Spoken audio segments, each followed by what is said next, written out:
What's up, folks? How is everyone doing today? Convince me when to talk. Just keep it real. Tell me how you feel. Convince me when to talk. Jesus is king. Still. Jesus is king. Still.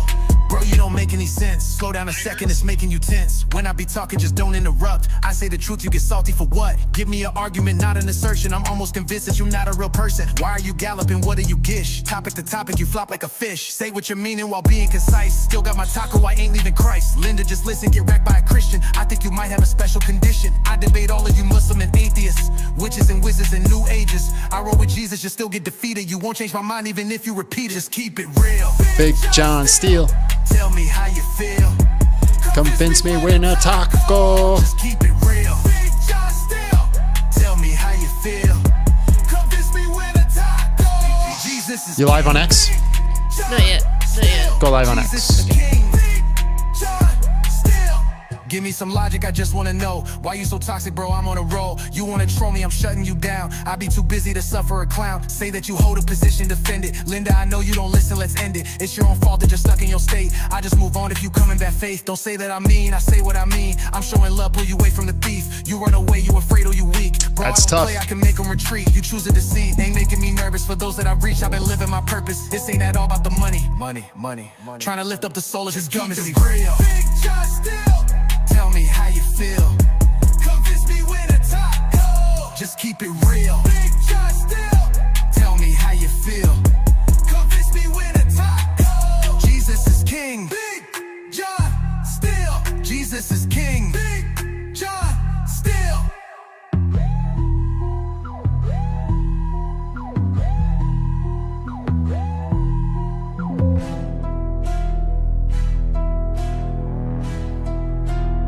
What the heck is going on? Okay.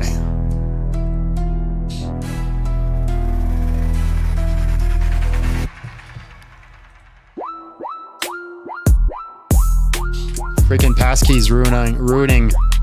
Yeah, well then just let me type it in, you douche.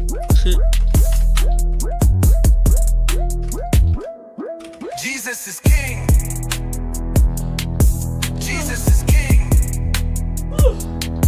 Jesus Smash is the like button, king. share live, do the things you need to do, ladies and gentlemen. Jesus is king. I had having some technical issues. You? No. No, not me. Tell me how you feel. It's me when a taco. Just get off my screen. All right. Tell me how you feel. Oh my God, two-factor authentication. I gotta enter 7,000 things to log into my account. Although I set it up because I was like, oh, I'm getting a little famous now. Maybe people might try to hack me. Probably a good idea. Yeah. Oh, I gotta confirm that it's you. Yeah, I already hit it. Don't worry about it. Oh. Okay. Jesus is king. All right. All right. I said a little bit. I didn't say I was famous. Calm down. Relax. Relax. Relax. Oh, John thinks he's famous. I have collectively almost 400,000 followers. It's a lot. Screw you guys.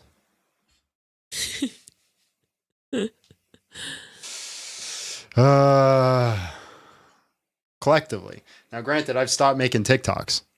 I've stopped making TikToks a long time ago. So, like, does that really count? But I still get views and comments on my TikTok videos, and I haven't put out one in like a year.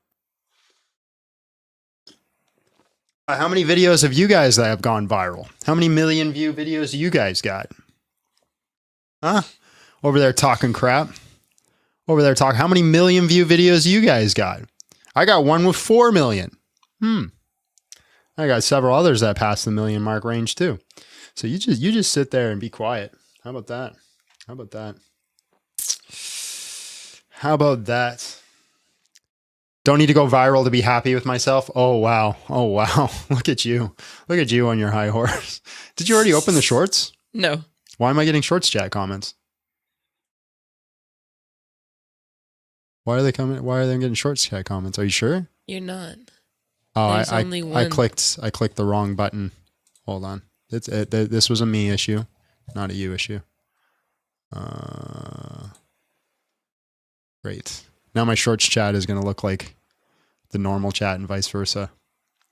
Whatever. Thank you.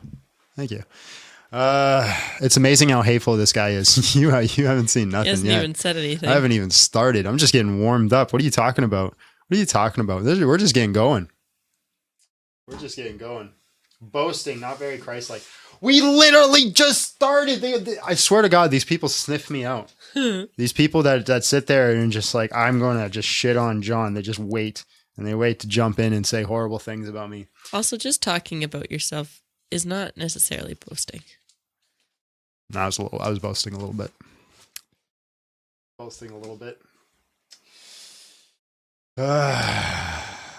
Boasting isn't a very Christian attitude. You know what else is not a Christian attitude? Telling you to F off. That's also not one. So why don't you do that? Huh? Why don't you do that? F off. Effer, mother effer. Apparently you can't say the F word. So if I just say F now, then I think I'll be okay. I think I'll be pretty solid if I just do that. F off, mother effer. Not very Christ-like of you. Is it the word or is it the intent? See, I bet you if I just say F instead of the F word, no Christian's actually going to get mad at me, even though it means the exact same thing. I guarantee it. Oh my goodness gracious. Coffee is so delicious.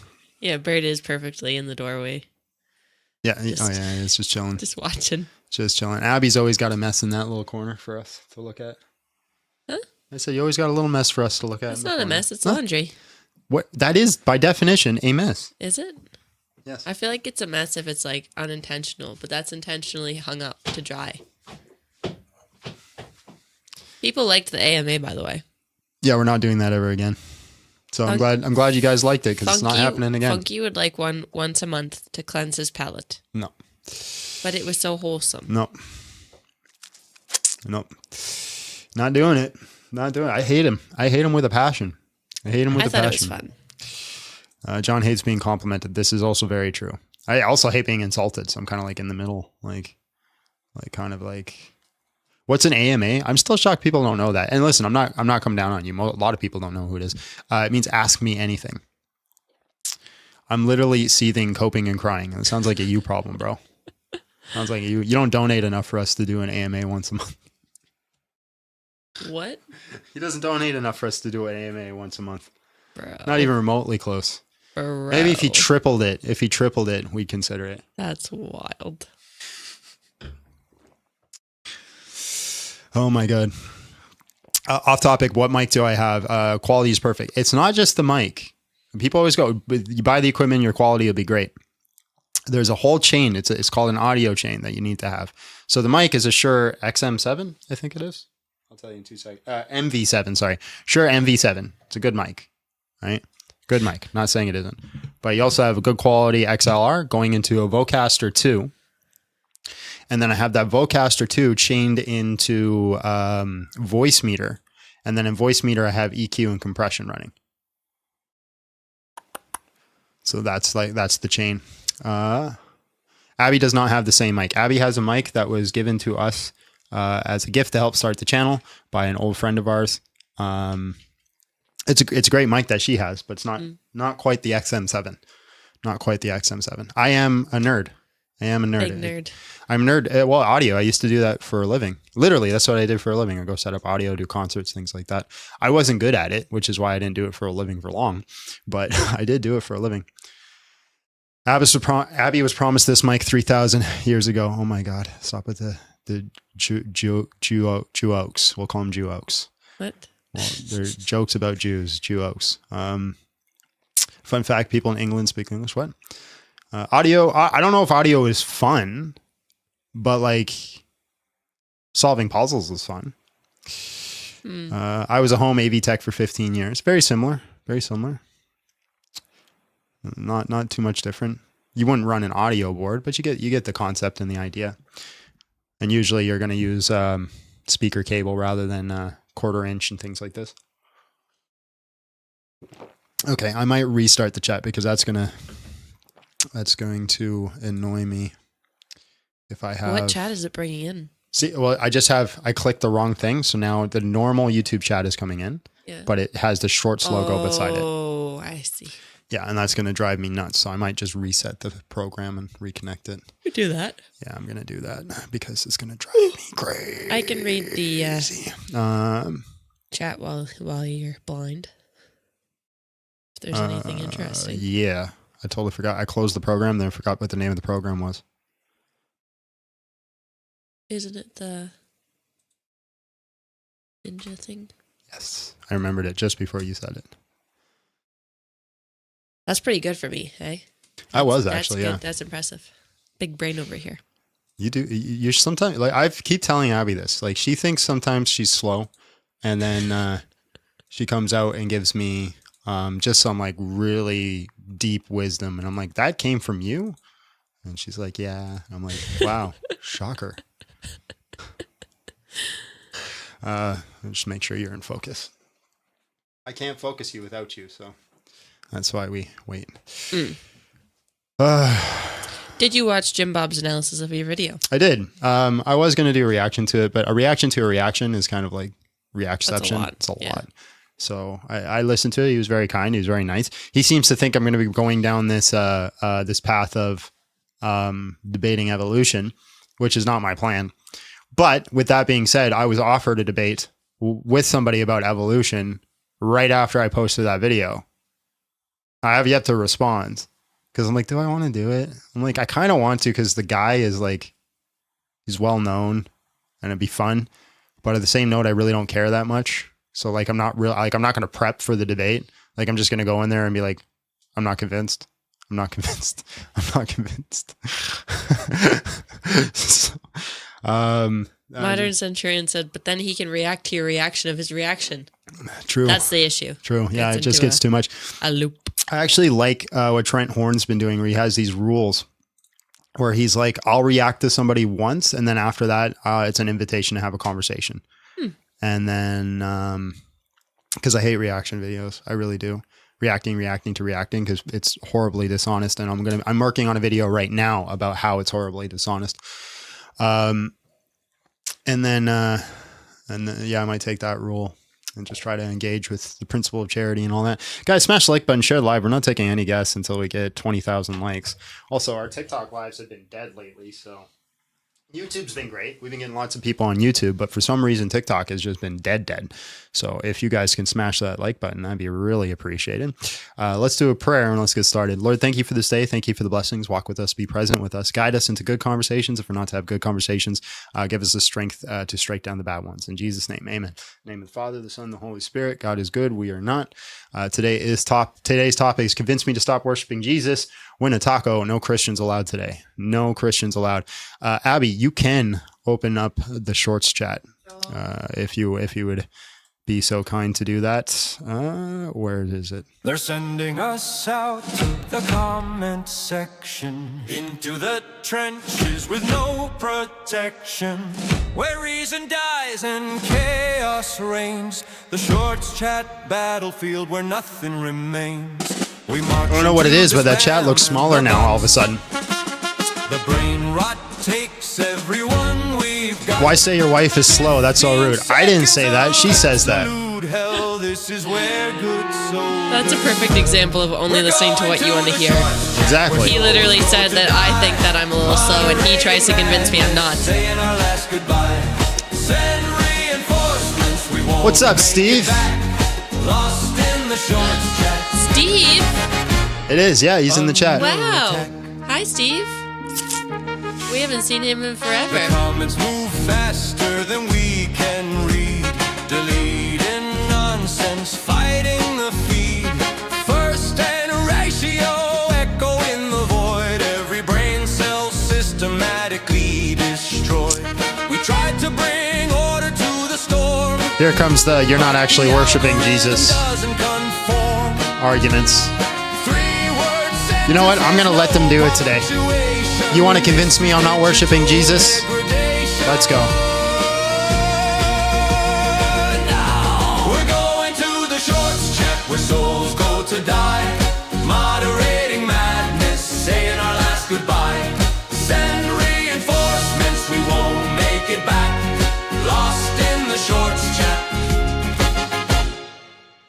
under attack. Remember us when we don't. I love my favorite arguments always come with a Google it. A Google it. There's no archaeological evidence or physiological evidence for Jesus' existence. Google it. Why am I always out of time with songs? Probably because the time you hear the song and the time I hear the song is probably different. Yeah. We're on time here.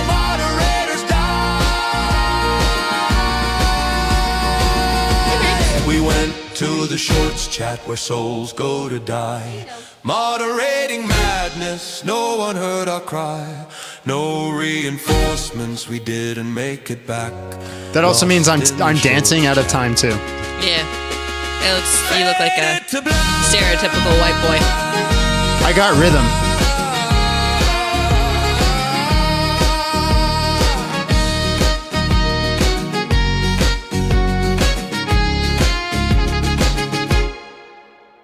The shorts chat claims another one. The battle's lost before it's begun. Seeding the pot for you today, John. We're You are so worth more than a movie ticket. Thank you. Technically, you get more entertainment than a movie. Well, hey, listen. As much as I'm going to be kicking myself in the shin here for saying this, no, I disagree. You go to a movie maybe once a month, maybe if you're a real moviegoer, maybe twice, but maybe you're going once every 3 or 4 months, and you spend like $20 and you go see a movie, reasonable price. You watch me 3 times a week. You don't have to give me $20 3 times a week. But if everybody gave $1 3 times a week, then we'd be solid, man. $3 a week is solid entertainment level. John made grifting for Jesus cool. That was always the goal. Grifting for Jesus. That should be our next t-shirt. Grifting for Jesus. Thank you again for the 20. Is Lee Strobel worth reading? I don't know. Read it and tell me. I've never read him. I watched the movie. Yes. I don't even have a penny. Sorry, John. Well, yeah, you do. Yes, you do. Yeah, you do. John's got a bunch of AI music. This is true. I do got a bunch of AI music. Yeah, for fun. Yeah, we still need 20,000 likes, though, if you guys want us to take guests. That's not happening until we get that. The Book of Mormon mentions Jesus more. That makes it true. Yeah. If I write a book and I just go, Jesus, Jesus, Jesus, Jesus, Jesus. Then you become the truth. Yeah. Whoever mentions Jesus more is the winner. That's how it works. That's how it works, ladies and gentlemen. POTUS here, cooking stream. When? Sad. I don't know. Maybe we'll do it soon. When's the next time we're making steaks, Abby? Friday. There you go. I'll do a cooking stream Friday. We'll just put it on the phone. Yeah, that'd be fun. Cash App. We don't have Cash App in Canada. We got PayPal, bigjohnsteele@gmail.com, but there is no Cash App in Canada, unfortunately. No job, nothing. I could sell my laptop, though. Sounds like a good idea. Get it done. Yes, I did watch the Jim Bob stream. He was very nice to me. Which is very weird. It's very weird to watch somebody make a video about me and not insult me the whole time. Which was like, oh my God, this is a strange and weird feeling. Do you have the links up, Abby? Normally I got people in that queue by now. Don't sell it. We need you here. They have a phone. They can watch us on the phone. You want to make a dono? Well, come over to YT and then make a dono at Big John Steele. Did I watch UFC 329? No, I didn't. But we watched the Kamzat and Strickland fight. Yeah, it's great. Yeah, Strickland shocked me, but I'm going to be real with you. I don't think Strickland won, and I want Strickland to win. Right? Rude. I think it was very close. Rude. Baby, it was a split decision. And it was 49-48, all 3 decisions. Like my, it's not a hot take. Yeah. Donald goal to move to the U.S. Ask Abby. Abby, how much are we going to need to go to the U.S.? A lot. How much is a lot? More than I don't know. How much? Too much. How much is too much? Give a number. I don't know. Give a number, Abby. How do I put a value on my family? Give a number. How much money for us to move to the United States? Giving a number. See, that's how much she doesn't want to move to the United States. She won't even give a number, right? I've only supported God Logic and now me. Keep up the good grift. Thank you very Aw. much. Appreciate it. The fact that we're even in the same sentence is a blessing. Here is my weekly movie fund. I appreciate you, bro. Thank you. Thank you. Thank you. Appreciate you. Second time donating and I'm broke. So here you go. Appreciate you. But you could always be broker. Wow. John is the best Christian grifter. Wilson, take notes. I'm working on it. Listen, I'm nowhere near Wilson. That man puts up $3,000 on his screen. He says, I'm not even starting the live until you give me $3,000. $3,000. And he literally won't. He'll shut down the live if he doesn't get if he gets $2,950, he shuts down the damn live and leaves.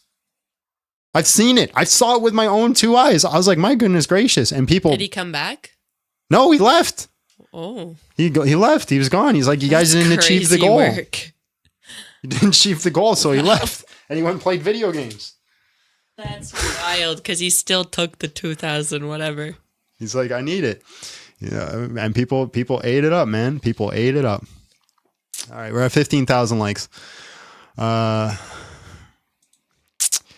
worth less than Wendy's $4 Biggie Bag. I have no idea what that is. No, we don't eat fast food over here. The only thing we get for fast food is McDonald's French fries once in a blue moon. Yeah, it's my weakness. I haven't had a Wendy's burger.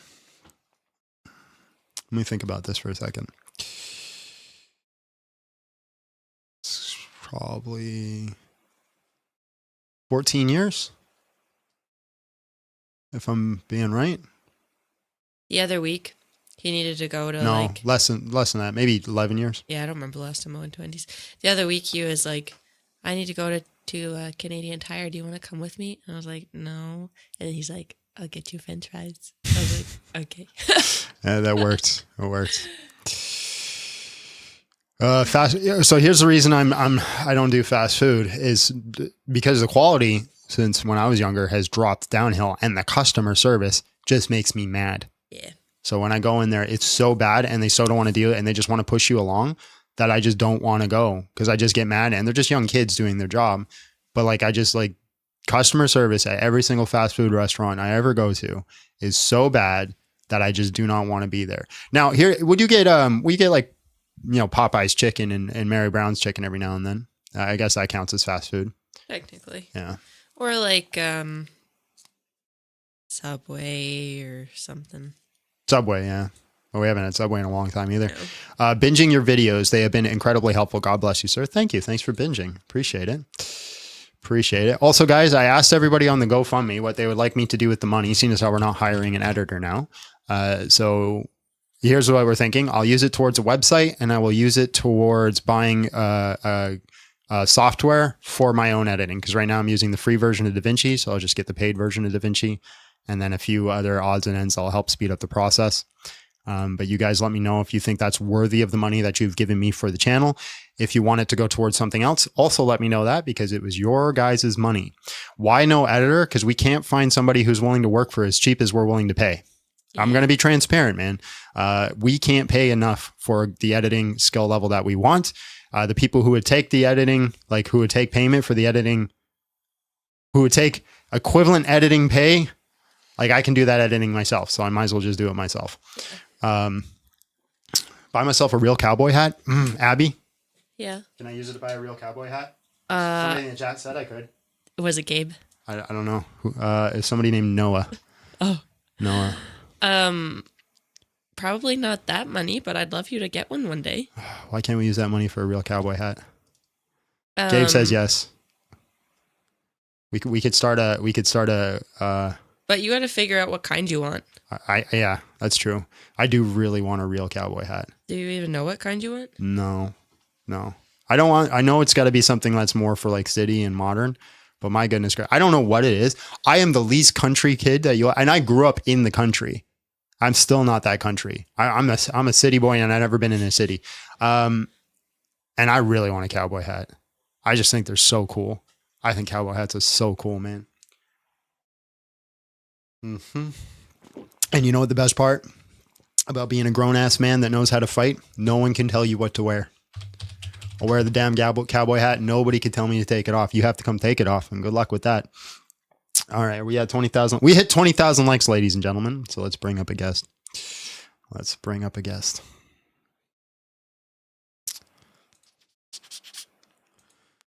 Why'd stop at one? Because cowboy hats are expensive as heck, man. They're like thousands of dollars.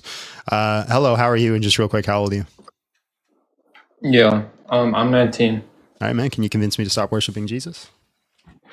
Yeah, I believe that taking Jesus to be God would be a logical contradiction. Okay, make the contradiction. Yeah, do you believe that God is like mutable? He can change. Well, hold on. If you're saying it's got to be a logical contradiction, right? You don't need my beliefs. You can just make the argument. Well, it would only be a logical contradiction Because positing- logical contradictions aren't dependent on an individual's mental state. They are either contradictory or not. Well, it would only be a logical contradiction given that this is your worldview to begin with. Because Okay.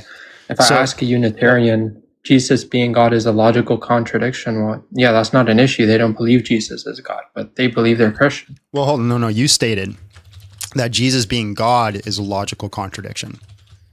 So you don't need my belief system to make the argument. Now you gave a Unitarian. Unitarian wouldn't state that Jesus is God. They say the Father is God, and they're just Jesus is a prophet. So that would Sure, I can like say that.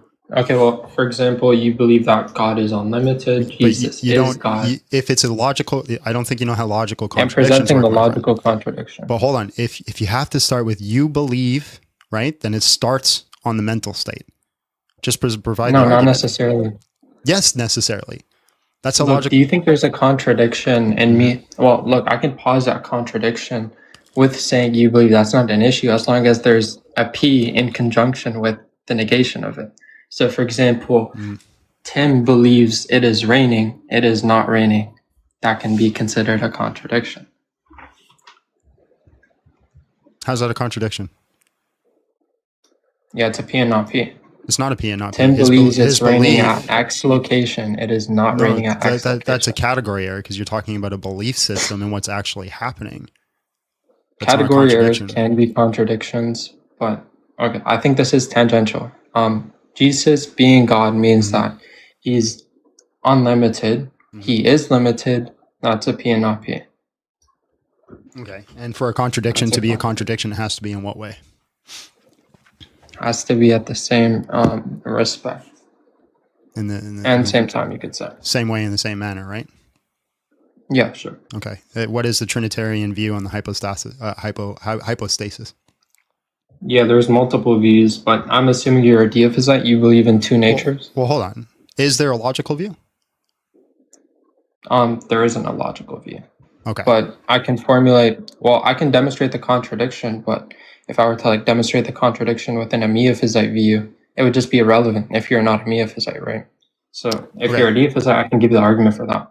Okay. So provide the argument on why there's a contradiction if it's not in the same way in the Yeah, same sense. because the Deophysite view takes it to be the case that there's no metaphysical contradiction, or sorry, there is a metaphysical impossibility in Jesus lying or doing an act of sin, not like doing active deception, right? The sinful type of lying. And it's not metaphysically impossible. There, you get a contradiction there. So, What? yeah, so if it is the case that Jesus can lie or do an act of sin, it's possible, even though the Deophysite view says it's impossible, you get a contradiction within their worldview. Yeah, I don't understand your argument here. I don't think anybody does. The argument is that Jesus can do acts of sin. It's possible for him to do that. In There's what no sense? contradiction. In what sense? In any sense, because I'm operating on possibility. So Jesus can take on a third nature, or God can take on a third nature if he wanted to, and he can do acts of sin in virtue of that nature. It doesn't have to be the human nature, or it could be the human nature. It doesn't matter. Okay. So I'm still trying to see a contradiction here. Okay. Do you accept that Jesus can do acts of sin? Yeah, you don't need my belief system to draw a contradiction. I can But still use for a true contradiction, you just can present it. What is the true contradiction? Okay. Yeah, the contradiction is that Big John Steele believes that there's no contradiction Yeah, within his my worldview. belief system There again is is. irrelevant. It is. You can pick out contradictions within belief systems. That's what I'm doing. When you say that Christianity is true, that's a belief system. But that's not the claim that you came in. You didn't come in and said that, hey, I think your system, your internal system has a contradiction. You said That's Jesus. what I'm operating on. That's not what you're operating on. You operated on the system. You started right off the bat. Tell me if I'm wrong, Chad. Tell me if I'm wrong. You said that Jesus being God is a logical contradiction. Given your worldview, it would be a contradiction. Yep. You don't know what's my worldview. Your worldview, well, you're a deophysite that believes Jesus can be God. I posed you the contradiction. You would have to demonstrate why it's... So then is there a worldview where Jesus can be God and it's not a contradiction? No, there isn't. Okay, so then provide the argument on how it's a logical I provided the contradiction. argument. I said, okay, I'll repeat it one more time. Mhm. It's metaphysically possible Mhm. for Jesus to do acts of sin. No Christian believes, or there isn't a view of Christianity that upholds that Jesus can do acts of sin. You get a P&P, that's a contradiction. Yeah, I'm not entirely sure how that follows, because in what way, in what sense are you talking about sin? Is it physically possible in the world? I'm saying that there's no model. Yeah, there's no model that can represent the contrary. Okay, so I just don't agree with that worldview. I'm not operating. Well, you didn't want me to operate on a worldview, so I'm giving a general claim. But that's the thing about a true contradiction. You're trying to bring up a true contradiction. That was your statement, right? But now you're saying it's dependent on a worldview. So is it a worldview contradiction or is it a true contradiction? Can Jesus be God? Can Jesus be God in any way, in any sense? No, that's what I'm saying. So if he cannot be God, great, that's fine. That's fine. If he cannot be God in any way, in any sense, then you do not need to depend on a worldview to bring up the argument. Exactly. Okay. Jesus so being then without God, without focusing on a specific worldview, provide the argument. Yeah, I did. There's no worldview that holds Jesus can be God. Like all worldviews hold that Jesus can be God and not do acts of sin, because by definition, God is omnibenevolent. Right? God just like that's an omni property, right? Mm-hmm. So I'm pointing out the contradiction within that view. Is that goodness contingent on the nature or the person? It would be contingent on the nature. Correct. Okay. It doesn't have to be in virtue of the person. But yeah, so then where's the contradiction? Because it has to be in the same way, God in the same sense. has a nature.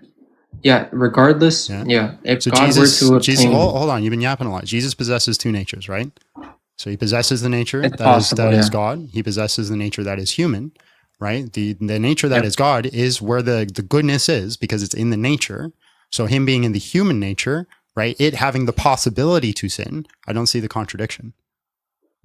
Okay, wait. So you believe... Okay, so there's no contradiction with Jesus doing acts of sin, even though if God were to obtain, he obtains with a nature. And by virtue of God's nature... he is omnibenevolent. If God were to take on another nature that allows him to do acts of evil, then he can affirm tautologically impossible. Well, it would contradict his omniscience and omnibenevolence. Philosophers don't talk like this, man. Simplify it. Yeah, I'm just saying, like, for example, if God were to affirm a proposition and he would lie about this proposition, then it would just contradict God's omniscience. Because he wouldn't be affirming the latter or the former, whether it's true or false. What proposition? Any proposition, as long as it's a lie. What the hell are you talking about, man? I feel like you came halfway through an argument there. Start at the beginning of the argument. I presented the argument. Okay, maybe if we operate on your worldview, it'll make it easier. So, what I'm saying is that you obviously don't believe that Jesus can do acts of sin, right? He's all good and perfect. In any sense, there's no sense where God agree with that. Like, you believe like God can murder somebody if he wanted to? Logically speaking, yeah, it's possible. And no, metaphysically speaking. Creation, I no longer sin, it's my flesh that sins, which is no longer the creation that I am. Okay, so is it in any way, in any sense, or is it in a specific sense? Because now you're changing it. Because I said logically, yeah, that makes perfect sense. There's no contradiction there. And now you're saying metaphysically. So it's not any way, in any sense. Are you doubling back? Well, no, because look, you can say I'm not even operating on logical possibility. in here. I'm Your demonstrating whole the argument. Oh contradiction. my God! Your whole argument No, at the my start. my No, I'm gonna argument stop. poses. You don't even understand You it. started with the argument. You said Jesus being God is a logical contradiction. Yes or no? Yeah, in virtue Okay, of great. Thank metaphysical you. modality. Yeah, great. Have a great day, man. You're just dodging. What? Sure, whatever It's you in. say. You're changing your argument 3 times as you go through it. And let me guess. Are you a Muslim? Let me guess. I'm going to put $50 down, says that you're a Muslim. Yeah, shocked. Shocked that a Muslim keeps changing the topic as they keep going through it. It's always a Muslim. He said yes. He said he was. All right, guys. Topic is open, right? Hopefully no more Muslims. I am so sick of Muslims. Today's topic is convince me to stop worshiping Jesus. No Christians. I should also put no Muslims up there. Win a taco. Host wasn't ready for that combo. I was absolutely ready for that combo, but he kept changing his standard as he goes. He said it was a logical contradiction, and then he changed it to a metaphysical contradiction. And so he kept jumping back and forth and flip-flopping. So there's no argument being presented because he kept going all over the place. With that being said, Abby, can I have a cup of coffee with a shot of creatine, please? Yes. Thank you so much. You can, my darling. And can you bring my water in too as when you come back? Yep. Thank you.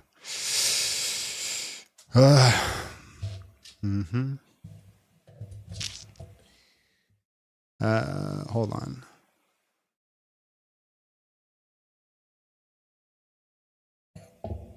I've ever called someone a name? Hold on. I keep losing it. The chat all of a sudden is like all weird. And I keep getting double chats from people.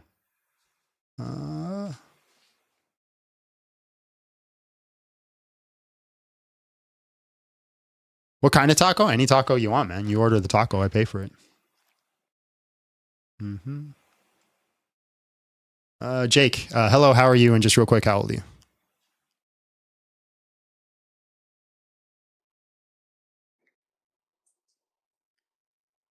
Jake. Hey, can you hear me? Yeah, I can hear you. How old are you? Yeah, I'm 26. All right, man. Can you convince me to stop worshiping Jesus? Damn, I just spilled my monster everywhere, dog. That sucks. That sucks. I'm sorry. Hey, yeah, I gotta pick this up. I'm sorry, dog. Hopefully somebody can jump in here. All right, man. Whenever you're done, we'll see you. God bless. That sucks, man. I genuinely feel bad. Especially like when you're excited for a drink and then you spill it. That's the absolute worst. The absolute worst.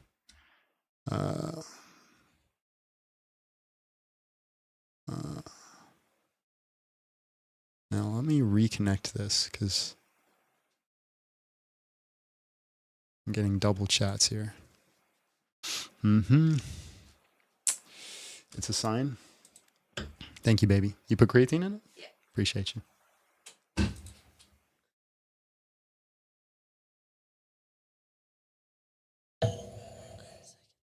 Hello, how are you? And just real quick, how old are you? Good. I'm 18. I don't think I'm gonna be able to get you to stop worshiping Jesus though. I'm just giving you my perspective on because I ain't gonna lie. I came from another lab that said atheism is satanic or it's like worshiping Satan. I thought that was crazy. I ain't gonna lie. But my thing is, you ready? Yeah, I've been waiting. My thing is, my perception on God is kind of consciousness. I believe that prayers is just one's consciousness because like if you really think about it, if you want something hard enough and if you want to do something hard, like as much as you really want to do it to the maximum prestige, you'll be able to accomplish that thing. And I believe that praying why is should just, I believe any of this? because I like motivation. Straight like that. Like motivation is something that's proven. There have been people that haven't been good at things. There have been Yeah, no thanks. Kept changing argument. John loses logic 101. LOL. I can't tell if that was in support of me or against me. It's supporting. I think it's support. Yeah. Yeah. Yeah. I don't know why I'm getting double chats on TikTok though. That's gonna drive me nuts.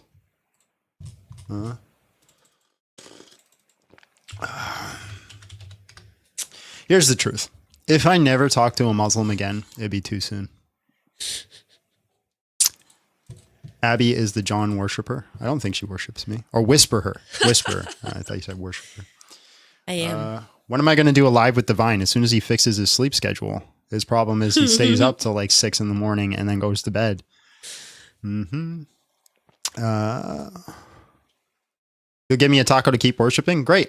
Send me a message on Discord. Next time I buy a taco, I'll message you and you can pay for it.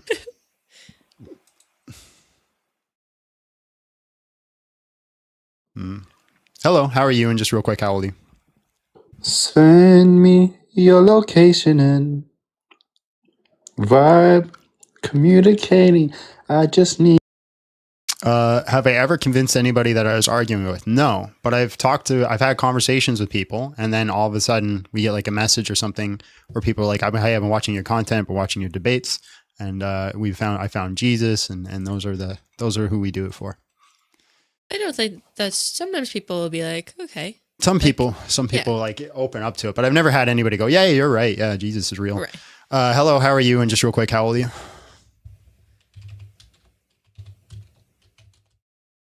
I just want to figure out why you guys see it too, right? You guys see in the chat in the corner there, the TikTok chats are coming in doubled. See it? I don't know why. I might restart the whole program. Yeah, we're just going to restart the whole program, see if it fixes it. Not you guys. You guys won't be able to see it on TikTok. All right, select live sources. That's the shorts. Boom.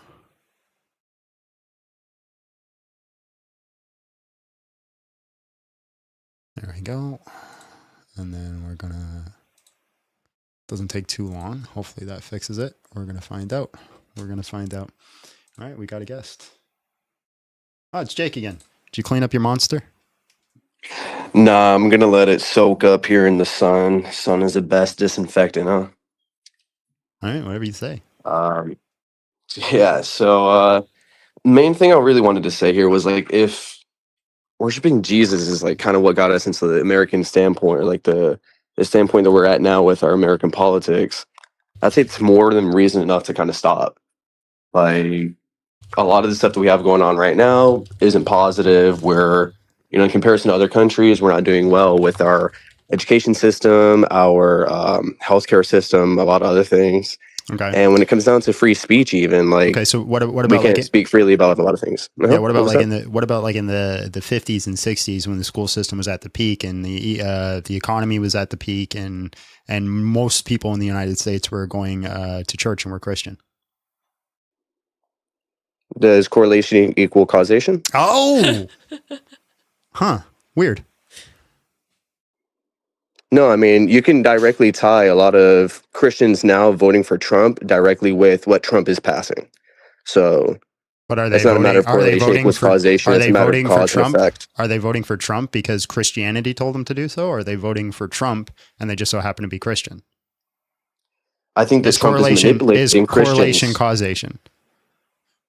No, cause and effect here. Trump is telling Christians, if you're a true Christian, you'll vote for me. Okay, so he's a manipulator, and therefore we should remove the people that he's manipulating. People vote for an ounce of our time. You are lucky no, to that's have not what I been said. born here. That is what you're saying. You say we should remove Christianity. Hold on. No, that's at the super chat pass. Hold on. Yeah, you're right. We are the global superpower. People bow for an ounce of our time. You're lucky to have been born here. I think you can have been Indian. Wow. Funky chill. Anyways, yeah. So you're saying Donald Trump has found a group of people he can manipulate, and our solution is to get rid of the people. I didn't say that was a solution. Well, you said we should get rid of Christianity. I didn't say we should get rid of Christianity. You said that's a reason to stop worshiping Jesus. That is what Christianity is.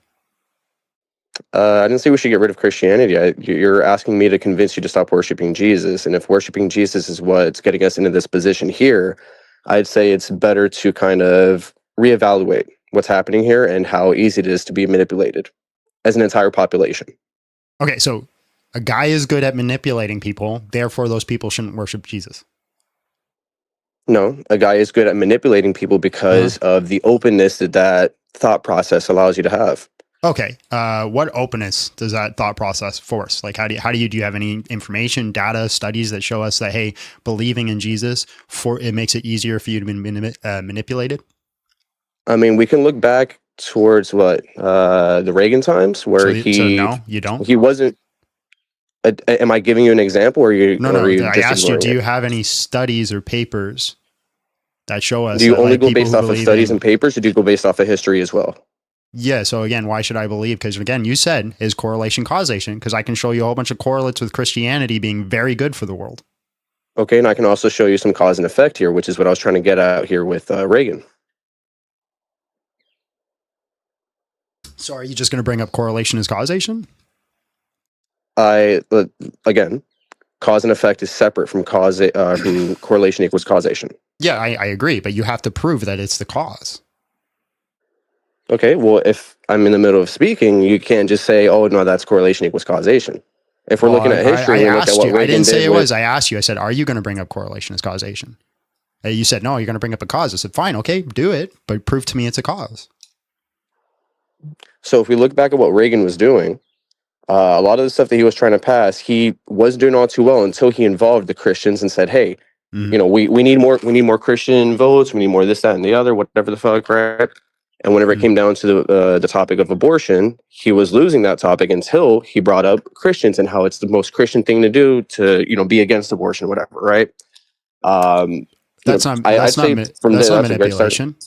How's that manipulation? That is absolutely manipulation, because God gave us, I mean, according to Christianity, God gave us the gift of free will. Yeah. So if you separate hold on, that choice of free will, that's a different topic, right? So Christians fundamentally believe that abortion is wrong and we shouldn't do it. Then you have a politician who is like, yeah, I'm going to remove that. That's not manipulation. That's Christians going, hey, that's a great way to stop the evil that I see in the world. What are you talking about? So it's manipulation in the sense of removing people's free will from them. God gave us that gift, right? How? Correlation is when I like the benefits, and causation when I don't like it. Not wrong. Yeah, so it's not manipulation because the Christians are voting for him to get rid of abortion. So again, if God gave us free will and free autonomy, what does that have to do with anything? That's completely aside the point. And no, God did not give us free. God, and you're just but it's completely irrelevant. God did not give us free autonomy, and He didn't give us free will, as in sin is a good thing and we should be allowed to do it. He gave us free will, as in our will is free. He doesn't give us the option to either choose Him and live eternally, or to choose sin and suffer eternally. He doesn't give us that option. He gives us free will. Our will is free, and part of our will being free is to choose Him what or is choose it that to you separate disagree from with me saying? The part that you think that Christians should just let everybody do anything they want because of free will. That's nowhere in Scripture. I could show you a whole bunch of times. Free will. I could show you a whole bunch of times in Scripture where God had people unalived because they didn't abide to His will. He gave them free will to choose to disobey Him, did He not? No, not in a lot of cases. So there is no free will. That's not how free will works, Einstein. Okay, free will isn't freedom to do anything. Please explain it to me. Free will means your will is not controlled by another being. Do you know what will is? So when He told people to worship Him and they didn't worship Him, He killed them. That's not giving them the option? What?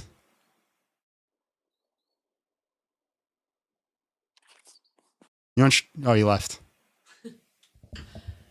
That is a wild take.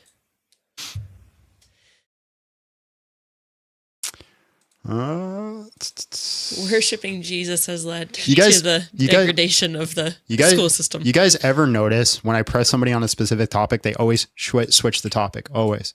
Hello, how are you? And just real quick, how old are you? I'm all right, my friend. Nice to meet you. I am 25. How are you as well, my friend? Are you okay? I'm good, man. Can you convince me to stop worshiping Jesus? I will try to anyway, but it will be something that you might kind of be familiar with anyway. Me, myself, I also believe in God. So what I want, I just want to take you through something. So the point I'm going to make is If I was to, for example, if you had glasses, right, and the glasses themselves, would you say it has a unique design? What? So if you had glasses, would you say glasses have a unique design? It's just I will What? get to my point, but I will get to my point, but yeah, just you can answer the question. Okay, And I'll tell you. I'll tell you what. I'll answer your question if you answer mine. If my grandma had wheels, would she be a bicycle? That's a funny question. She might have been a bicycle. Yeah, who knows, bro? But anyway. Okay, so it might be you can design it. Yeah, who knows, bro? Unique design. Okay. Yeah. Okay. So what the point I'm trying to make is if you had, for example, the T-shirt you're wearing, it has a unique design. It has a unique shape. The same as your watch. It has a unique design, a unique shape, a unique My purpose. watch is not unique. You know how many people I see with this watch? It's like the most common watch in the world. It's very common. It's a nice watch. It's very common. But the point I'm trying to say is that it has a unique design, and therefore it has to have a designer. Now, the body, the human body itself. That doesn't follow. Okay, wait. So, my next point is the human body. Would you say the human body has a unique design? But you can just not answer the question. Never mind. But I'm just saying that doesn't follow. Seeing something it looks a specific way doesn't assume that it's designed, nor does it assume it has a designer. We know things like watches are built. We know this. We know the concept of that, right? Okay. But we see a tree. We've never seen anybody, I've never seen anybody build a tree. Yeah. Why should I assume 100%. Trees are built? So the point I'm trying to make is, if I was to have said to you that watch came out of nowhere, would you believe me? It had to have come from somewhere. So the point is, same with the tree. It's not just going to come from nowhere. Same as the human being, it's not just going to come from nowhere. Yeah, hold on. It has to come from somewhere, and we all have a unique design. And the point I'm trying to make is there has to be a designer. So that is clearly God. Okay, so that's the point I'm trying to make. None of that follows, man. That's a big, huge leaps. And I'm a Christian. I believe in God. I'm just pointing out bad arguments when I see bad arguments. That's a bad argument. Fine. Yeah, that's perfectly fine. No problem. So the point I'm trying to make is, it's something you already believe in, that there is God. There is a God. There is a designer who designed the human body, that designed the universe. Nothing just came from out of nowhere. There is a higher. So we agree on. I don't necessarily think that just follows that everything is exactly designed to a specific T, right? It could very well be that God set parameters and allowed the universe to grow in those parameters. Why couldn't you? 100%. Yeah. That is exactly the same thing I'm trying to say, essentially. That's not the same thing you're trying to say. That's the complete opposite of what you're trying to say, bro. You're saying God specifically does. If you was to follow through with the exact conversation I was trying to have with you, then you would explain. So shall we start from the beginning, and then you answer the question exactly according to how I ask you the question? Then you'll see my point. So if you want me to take you back to the beginning, we can do that. For example, let's use those gloves. Okay, those gloves there. Do you think it has a unique shape, a unique design? No. It simply be yes or no. So it doesn't. That glove behind you doesn't have a unique shape or a unique design. No. You're telling me those headphones you're wearing right now, those little earphones, don't have a unique shape or a unique design, or just a design, a specific design, a specific shape? Come on, bro. You're trying to say no to something so obvious. You're equivocating. You're equivocating. Do they have a design, or is it? Well, I'm going to explain. Do they have a design, or do they have a unique design? A design. Well, yeah, I think headphones are designed because hold on, I think the headphones are designed because I have background knowledge on headphones. I know where they come from. Okay, cool. And those gloves over there, they have a design. Therefore, they have a designer. Hold on. I know they have a design because, again, I have background knowledge on how gloves are made. Yeah, exactly. Thank you very much for confirming that. So now that you know this, but do you know what background knowledge is? In design? Yeah, I do. I do understand what's you're trying to say. So the background knowledge that you're trying to say is it came from numerous actions that led to someone developing that thing at that stage. So it never there was numerous things that fell before. That's not background. Background knowledge simply means I know gloves are made by people. Yeah. Okay. So therefore, I know it's designed. Right. I just know this. Perfect. Yeah, that's okay. Yeah. Sorry, I didn't completely understand, but now I understand. That's perfect. You're correct. Yeah. Now, what is more complex in design, those gloves or the human body? Well, again, that's presupposing that the human body is designed. Why should I believe it's designed? No, so the human body Uh-huh. is I'm simply saying, is the human body more complex than those gloves? The human body is more complex, but how do I know it's Okay. designed? Okay. So now that you know that it is more complex, you agree with that? Hmm. Do you think if I have said to you that those gloves came out of nowhere, you would say that's a lie because you know that it's made by someone. It can't just come out of nowhere. You know yourself, you know, background knowledge, someone designed, someone made them. So you know it's made by humans. Now the human body, which Mhm. is you've already agreed with me being more complex in design than those gloves. I don't agree in design. Yeah, You okay, keep sorry, throwing so that in there. I agree it's more okay. complex. That doesn't mean it's Yeah, it designed. is more complex. Okay, yeah. Mhm. So it's more complex. Now, so you're saying something that has more complex than this other thing can just appear out of nowhere. There has to have Nope. been a designer. Again, that doesn't also it doesn't logically follow. It just appeared out of nowhere either. That's not. Yeah. It's not either someone made it or it appeared out of nowhere. Those aren't the only two conclusions you can have. Okay. So that's correct. There could be other conclusions, but what I'm trying to say is, since the human body is more complex than those gloves, than Yeah. those headphones, and the human body it has its own design, very Again, I complex don't agree compared it to has a those two design. options. Prove to me it's designed. Okay. It can only be designed by one being. It can only How be do you designed by know the it's creator. designed? Because you just said yourself, if you have background knowledge, you would know. And it's in I don't the have Quran and background also knowledge in that the a human Bible. body is Yes, you do. designed. What are It's you in the talking Quran. about? It's in the Quran. It's in the Bible. How the human body came about? No. How Adam came So about? it's in No. the Quran, it's in the Bible. So okay. Okay. So What is it? What is it? hold on. So hold on. The Quran says that we're made from a singular blood cell, a piece of clay, and a piece of sperm, right? In different contexts. The Bible says that God took us out of the mud and then made us from mud. All right. So does that mean every time I see a human out there walking around that they were made from mud, that God pulled them out of the earth and made them and sent them on their way?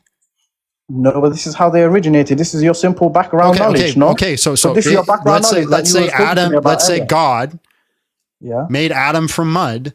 How does that logically follow that every one of us is designed? No, okay.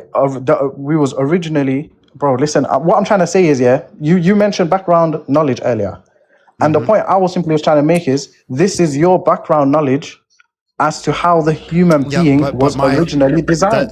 Exactly. My background knowledge. This is not background knowledge. This is actually now updated information, right? I don't think that the Genesis account on how humanity was made is literal. So again, why should I think that the human body is designed? Okay, so you're trying to go against what you're taught in the Bible, bro. No, I'm not. So you just said yourself how in the Bible and also how in the Quran, this is your background knowledge on how the human body is unique, is more unique. Let's just try this. Can you I'm just trying to no, hold on. Just can you repeat what I said?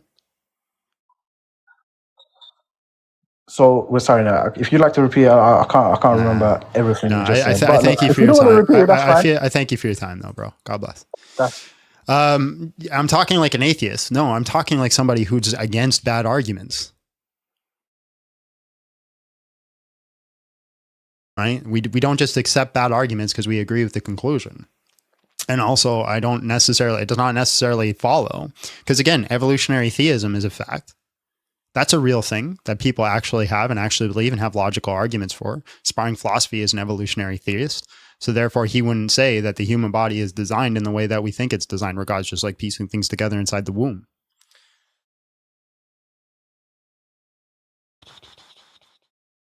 Why are you arguing on TikTok? Where else are you going to argue?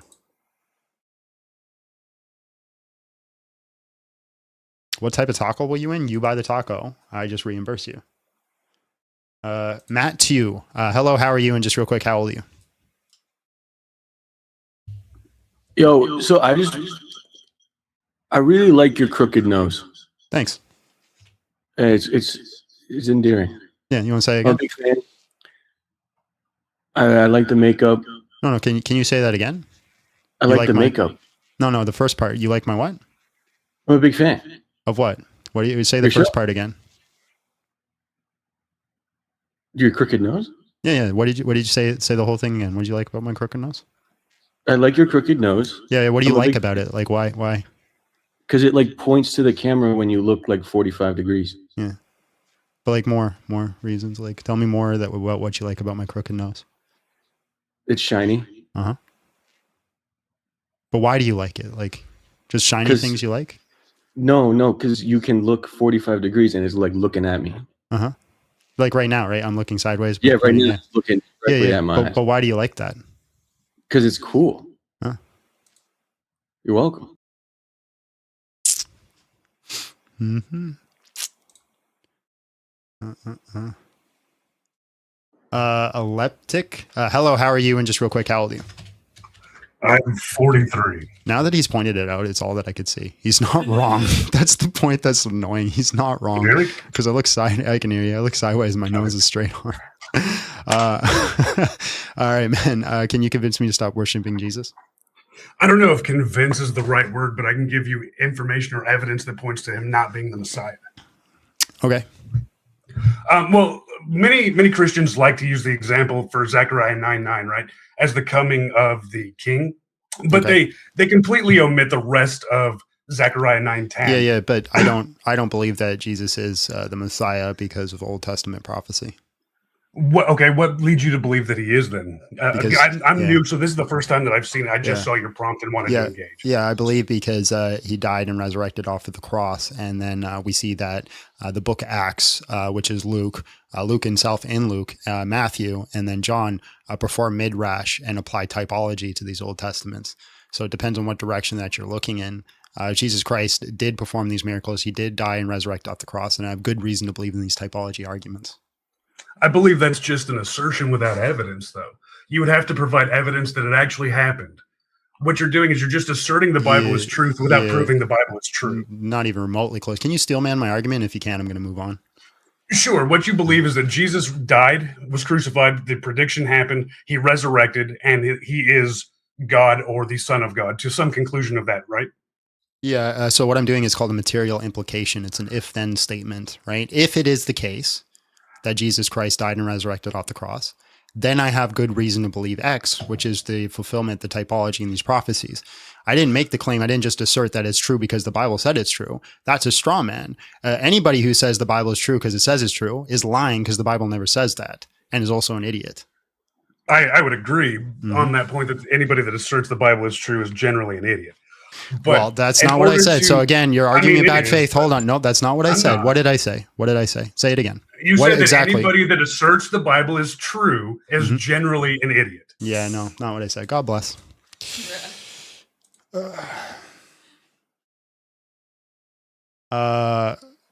Karason, hello, how are you? And just real quick, how old are you? Not a huge fan of the haircut, though. But I am still a big fan of that.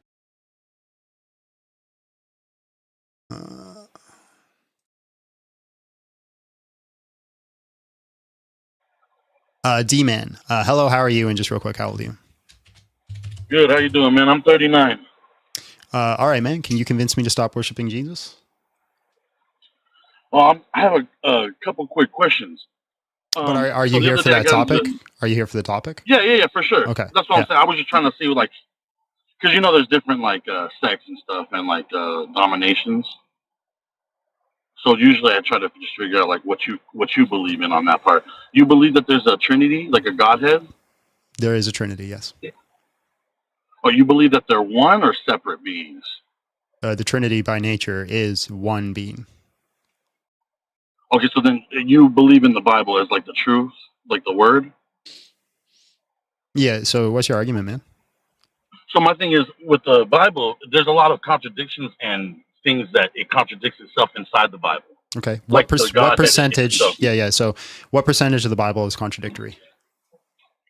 I wouldn't say too much. I would say probably like less than 1%. But that percent right there means a lot. Okay, so if I have something that's 99% accurate, I should throw it out? No. Oh, okay.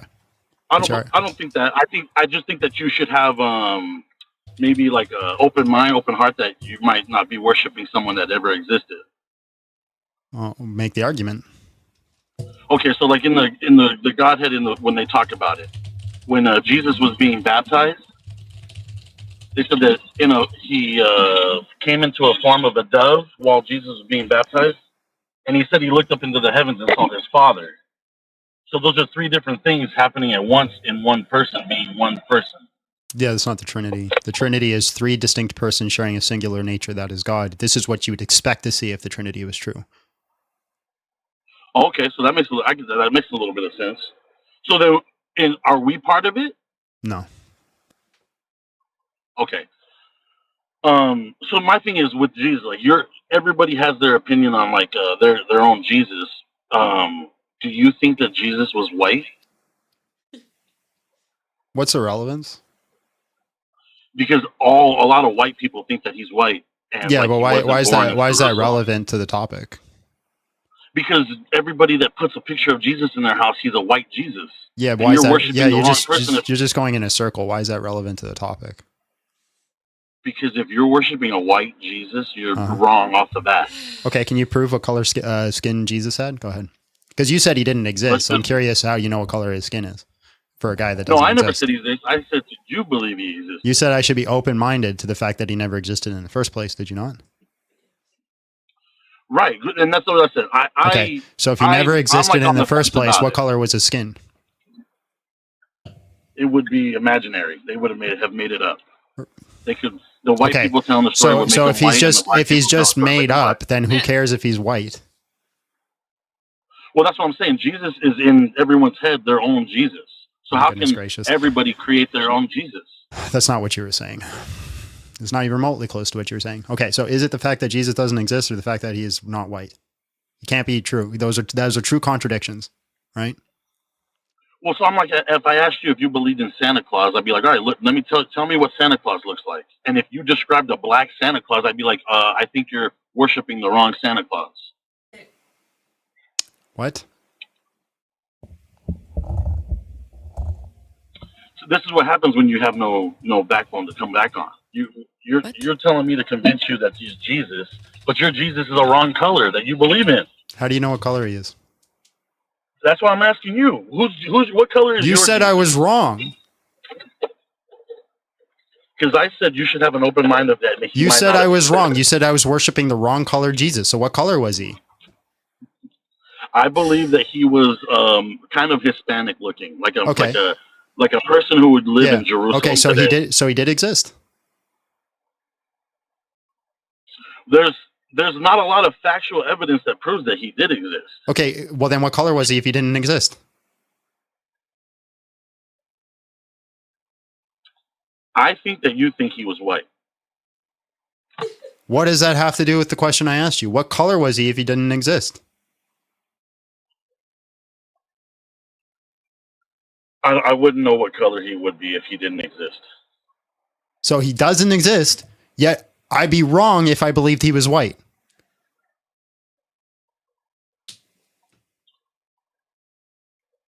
Yes. Why? This is like when I talk to the flat Earth people. This is exactly what happens. Why would I be wrong?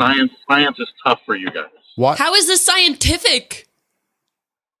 Why would I be wrong?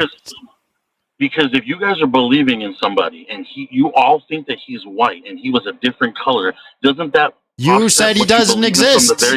How could he have a different color skin if he doesn't exist? I get your argument. Okay, but that's what we're talking about. So if he doesn't exist, how do you know what color he was? Can you convince me that he was white? Dog, you're the one presenting the argument. You want me to convince you of your argument? You're saying it's relevant. Yet you're saying he doesn't exist. No. Then you're saying he's not white. Okay. How does somebody who's not doesn't exist have a skin color? How do you know? How do you know he wasn't white? I don't know he wasn't white, but a lot of his followers believe that he was. And I feel like right off the bat, that's something that just shows how wrong the believers are. How are they wrong if you don't even know what color he is? The odds of them being right are pretty high, considering you got white, brown, and black. That's a 1 out of 3 shot. So just your argument. You just said, how could I be wrong if we don't know what color he was? No, I said, how do you know they're wrong if you don't know what color he was? Because they have a 1 out of 3 shot of being right.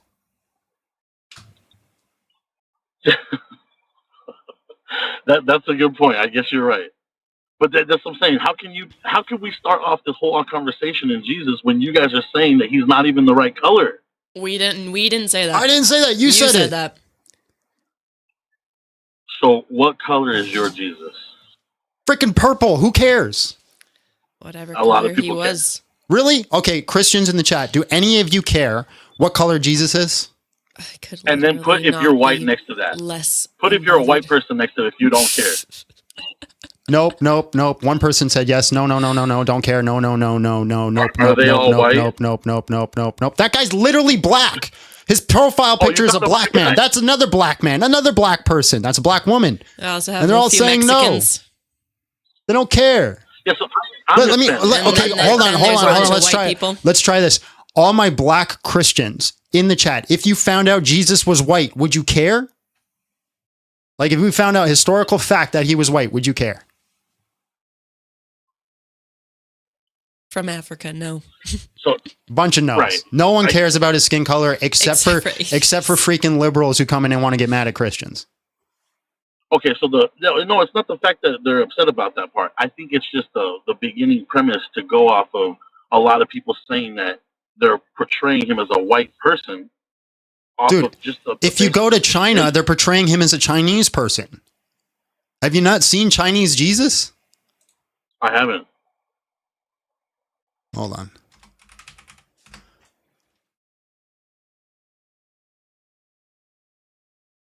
There he is. Oh, I don't want to play a video. Here's an example right there. 3 different portrayals of Jesus. One of them being white. Here's an Asian version.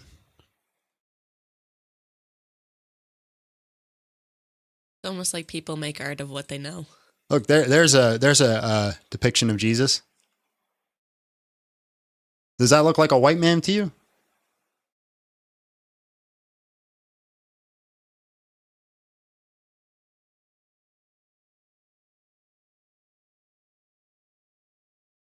Hello?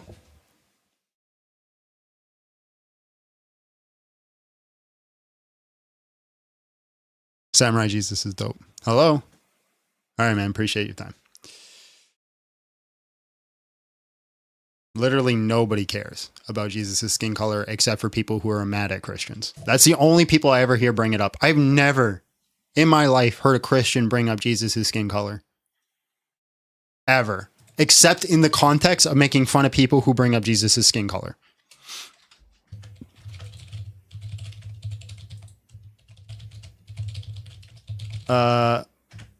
Abe Roar. Hello, how are you? And just real quick, how old are you?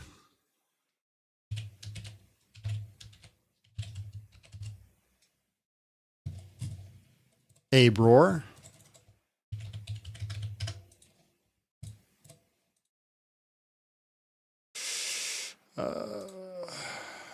Except black comedians, true. Petition to add X-Files music to the math overlay. I can't because of copyright issues, but yeah, we can find some sort of music. Whiter than a marshmallow fluff and couldn't care less. Jesus is for all mankind. Amen. Amen. As a you're Mexican? Ban him, Abby.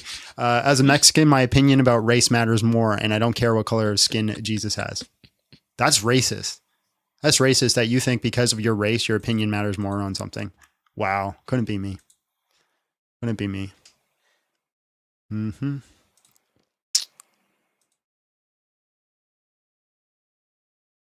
Hello, how are you? And just real quick, how old are you? I'm fantastic. I'm 28. Hey, I'm going to hop off here. I'm a Christian, but I just wanted to say thank you for representing Christ and being bold in your faith. We love you, man. I love your mustache. Oh.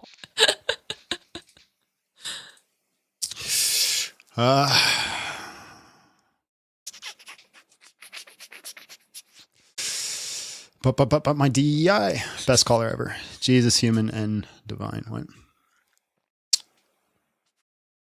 My goodness gracious. All right, we got no one in the queue. No one in the queue anymore. We get the crazies for a hot minute, then they vanish, and then we got no one. We got no one. Was that the Jacob? Who's the Jacob? Is there a the Jacob out there? I think we have a Jacob in Discord. if that's who they're talking about. Marco Antonio Solis Al Bucky isn't Mexican. What?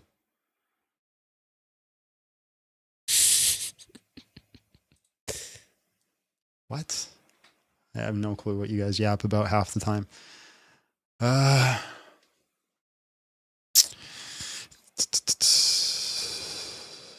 right, folks. We got anyone? Atheists are weak. I wouldn't go that far. Nice. You saw my text and chose to ignore them, so I'm out. All right. See ya. J was created in Germany around 1520. So the J did not exist while he walked on Earth. Shock. Wow, ladies and gentlemen. Did you guys know that the letter J didn't exist back then? Faith destroyed. Faith destroyed. Jesus must not have existed because we forgot that the person of Jesus is contingent on the letter J. We didn't know this. Shock. We didn't know this. Raid Jim Bob after this live. We're still going for another 2 hours. What are you talking about? What are you talking about? Oh my goodness. Abror. Hello, how are you? And just real quick, how old are you? Hi, can you hear me? Yeah, I can hear you. How old are you? Oh, I'm 20 years old. All right, man. I'm good. How are you? Thanks. I'm good, man. Can you convince me to stop worshiping Jesus? Is it okay if we frame it more as like a conversation than a debate? I just want to get your views on a couple things first. Well, yes and no. Okay. A good faith debate feels like a conversation, but the goal is still to try to drive people into your position. Okay. So if you're willing to do that, yes. But if you're just here to ask me a bunch of questions, no. Okay. So this is my first time on one of your streams. I just decided to join because I was free. Sure. Just out of curiosity, what denomination would you identify as? Just out of curiosity. I don't share my denomination. Okay, that's fair enough. But you're a Trinitarian. Yes. Okay. Just one question, if that's okay. Mm-hmm. Would you say that the divinity of Christ is well rooted in the scripture, in the Bible? Well, it depends on, I think that's going to be a subjective stance of like well-rooted. I personally, I think it's very well-rooted. Some people are going to disagree because Jesus never directly claims his divinity. Okay.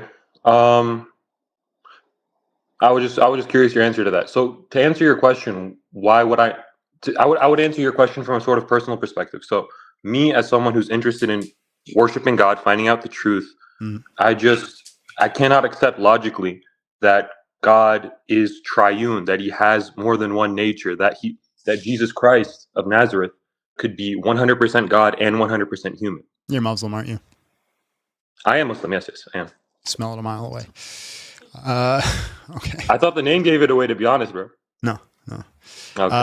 Okay. Why do you believe in Islam? I believe in Islam for a variety of reasons. If I were to summarize it in just one comprehensive topic, it would be the Quran. And then after the Quran, it would be the character of the Prophet Muhammad, peace be upon him. Yeah. Okay. So what about those makes you believe it's true? So the Quran, I mean, you're definitely familiar with this, but I guess I'll just restate it for the sake of the audience. The Quran was revealed to the Prophet Muhammad in an oral sense. It was never written down. It was never compiled fully during his lifetime, is what I mean by when I say it was never written down. So I'm going to pause you because a lot of Muslims do this. I asked them the question, and I'm not throwing shots at you. You seem like a nice guy. Okay. I asked the question, why do you believe it's true? And I always get the answer of what you believe is true. Right? Yes. We are all familiar here with the Islamic viewpoints and the Islamic beliefs.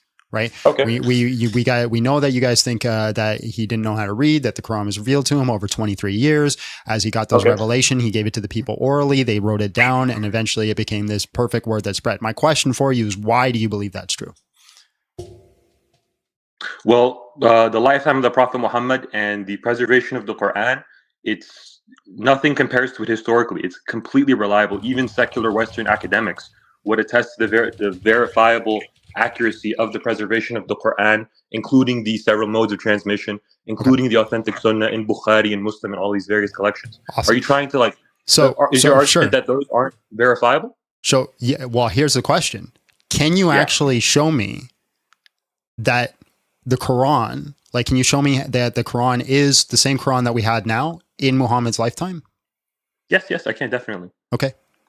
Are you aware of the manuscripts that we have in various institutions around the world right now? It's around half a dozen that are traceable to at least a lifetime through carbon dating of the Prophet Muhammad, or at least his companions? Well, no, they are to his companions. 100% agree with that. Why I'm asking is for Muhammad. Well, the thing about carbon dating is that it's not an exact science. It doesn't give you the exact date. The argument is that if you want to say, well, carbon dating is not 100% accurate, so you can't 100% say that it can be traced to the lifetime of the Prophet Muhammad, we would say, okay, well, at least give us that little bit of gap there. Okay, carbon dating has a margin of error. It can at least be attributed reasonably so to the lifetime of his companions. So I agree. I agree that we can say that we have manuscripts that go to his companions, that his companions are most likely the ones that wrote it down. My question still remains is how do we even connect the Quran to Muhammad? Through chains of narration, through the historical reports that we have recorded. The chains of narration come after. So we have no we have no evidence of a chain of narration that goes straight to Muhammad. There's this gap that we just seem to not know. Yeah, are you one of those people that think because Imam Bukhari came centuries after the Prophet Muhammad that we lost the chain of narration in between Muhammad and Bukhari? Are you kind of attesting that point? What I'm saying is we have zero correlations or connections, historically speaking, from an historian's perspective, between Muhammad and the Quran. That's just verifiably false. Okay, that's fine. I'm okay with being wrong. Can you show me how I'm wrong? Yeah. So we have the authentic, are you just okay? So from like a methodological perspective, do you reject oral tradition? So oral tradition is shaky at best when it comes to the historical perspective, right? Rejecting it, no. But the only oral tradition that we have that changed to Muhammad, right, has 100-year span between his life and the events that he actually did. So we have to trust that there's 100 years of oral tradition that were uncorrupted, and we have no way to confirm that. That's completely untrue. Every single Okay, so if that's untrue, that's fine. That's fine. All you have to do to prove me wrong is show me a biography of Muhammad that is not 100 years after him. Like in terms of like a fully compiled biography, no. But we don't have anything. We have nothing. No. Listen. Please let me finish my point. So in terms of a fully compiled Quran, even no, it didn't exist in the lifetime of the Prophet Muhammad in a written down form. Yeah, if that's the argument, you've won the argument. But that's not the argument. The argument is that everything was there. Everything, even the Quran, was fully written down at the time of the Prophet Muhammad. It was never compiled. But you can't prove it. It was never compiled. We can prove it. Okay, then I would love for you to prove it. Show to me that we have any way of connecting Muhammad to the Quran. So I don't have them memorized by heart. I can pull up for you right now through authentic sources the mutawatir, mass transmitted, mashhur we call it in Arabic, famous transmitted, to the point that there is no deniability that these trace back to him because of the sheer mass transmission through a variety of narrators, hundreds and hundreds of narrators. So we have 100 years. Hold on, but you're not focusing on what I said. There's 100-year span between the raids of Muhammad, right? Him compiling and bringing all the Muslims together, going to Mecca, establishing this as a community. There's like a whole 100-year span between all these events that happened and our very first writing of Muhammad that has ever happened. So we have 100 years where we have to say that yes, the oral tradition is trustworthy, and that's shaky at best. No, so what do you mean the first writing happened? Okay, the first time the Quran was compiled into a single manuscript, every single verse, every 114 chapters. That's fine, but hold on. That was right after the Muhammad died. I'm not even denying the Quran. What I'm talking about is how do we connect Muhammad to the Quran? Because the Quran doesn't talk about Muhammad. It does talk. It mentions him by name 3 or 4 times. And it doesn't mention him. It doesn't mention what he does. Doesn't mention his life. Doesn't mention anything about him. Right? The Quran is not. The Quran is not a biography of Muhammad. It's a biography of the patriarchs of the Bible. That's an oversimplification. So the figures of the Bible are mentioned in the Quran, but it's not a biography of those people. The Quran it's a comprehensive book of life, and Allah Subhanahu wa Taala chooses to teach, what He chooses to teach in the Quran through a variety of means, including stories of prophets previously mentioned. Yeah, there are prescription teachings in the Quran. I'm not denying that, but I'm talking about any sort of biography, any sort of connection of people. There's nothing about Muhammad. We're going in so many different directions here. No, I'm actually not. I'm hyper focused on one direction. There's 100 years where we know absolutely nothing. How do we connect Muhammad to the Quran?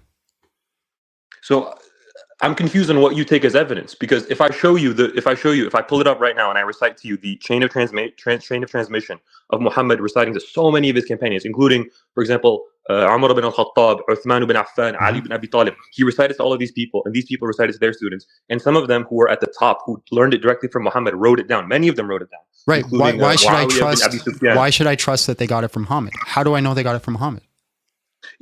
I again struggle to. Okay, we have the carbon dating, we have the mass transmission, we have the yes, with the carbon dating and all of that can get us back to the companions of Muhammad. It can get us to 100 years after Muhammad. Carbon dating isn't that accurate to where you can say it specifically came 100 years after Muhammad. But yeah, but what I'm saying is what we can prove. The only thing that we can prove about Muhammad comes 100 years after him. So how do we connect Muhammad to the Muhammad? Or so what Muhammad would you to the accept as Quran? proof? So I've given to you a variety of evidences. What would you accept as proof? Like what would I give you where you get, you know what, you got me here? I'm not disregarding your evidence. What I'm saying is your evidence only gets us to 100 years after Muhammad. It doesn't though, because I'm explaining to you. It's a chain. It's a historical chain. It's a chain of narration from Muhammad to his companions. Which is an oral chain, right? Yes, it is an oral chain. Right, which means and especially if we're talking about hadith, right? Because hadith, the very first hadith written is 200 years after Muhammad, right? Then there's 200. No, that's not true. That's not true. Okay, show me an the earlier. Compilations, show the me compilations an earlier. are written 200 years. Yeah, awesome, great, beautiful. Show me an earlier hadith. There are many early. So hadith. Don't tell me there are. Show me which hadith predates Muhammad or predates 200 years after Muhammad. So the chains. Okay, so I think you're really failing to understand. Or excuse me, I don't want to say failing. I'm sorry. That's kind of not very polite. I'm sorry about that. I think that my you friend, don't understand my friend, point. the easiest way for you to debunk me right now is just show me a hadith that is earlier than 200 years after Muhammad. Okay, so if I give you a hadith that's narrated from Muhammad to Aisha, his wife, written down. It wasn't written down during his lifetime. Right. So so the earliest hadith, so the earliest writing of a hadith is 200 years after Muhammad. I don't know if that specific date is accurate, but okay. It's about 190 years, so it's about 200. Right? Okay. But hold on. Let me explain. Okay, which means that there's 200 years that I have to trust. I have to trust on faith that the oral tradition was just preserved.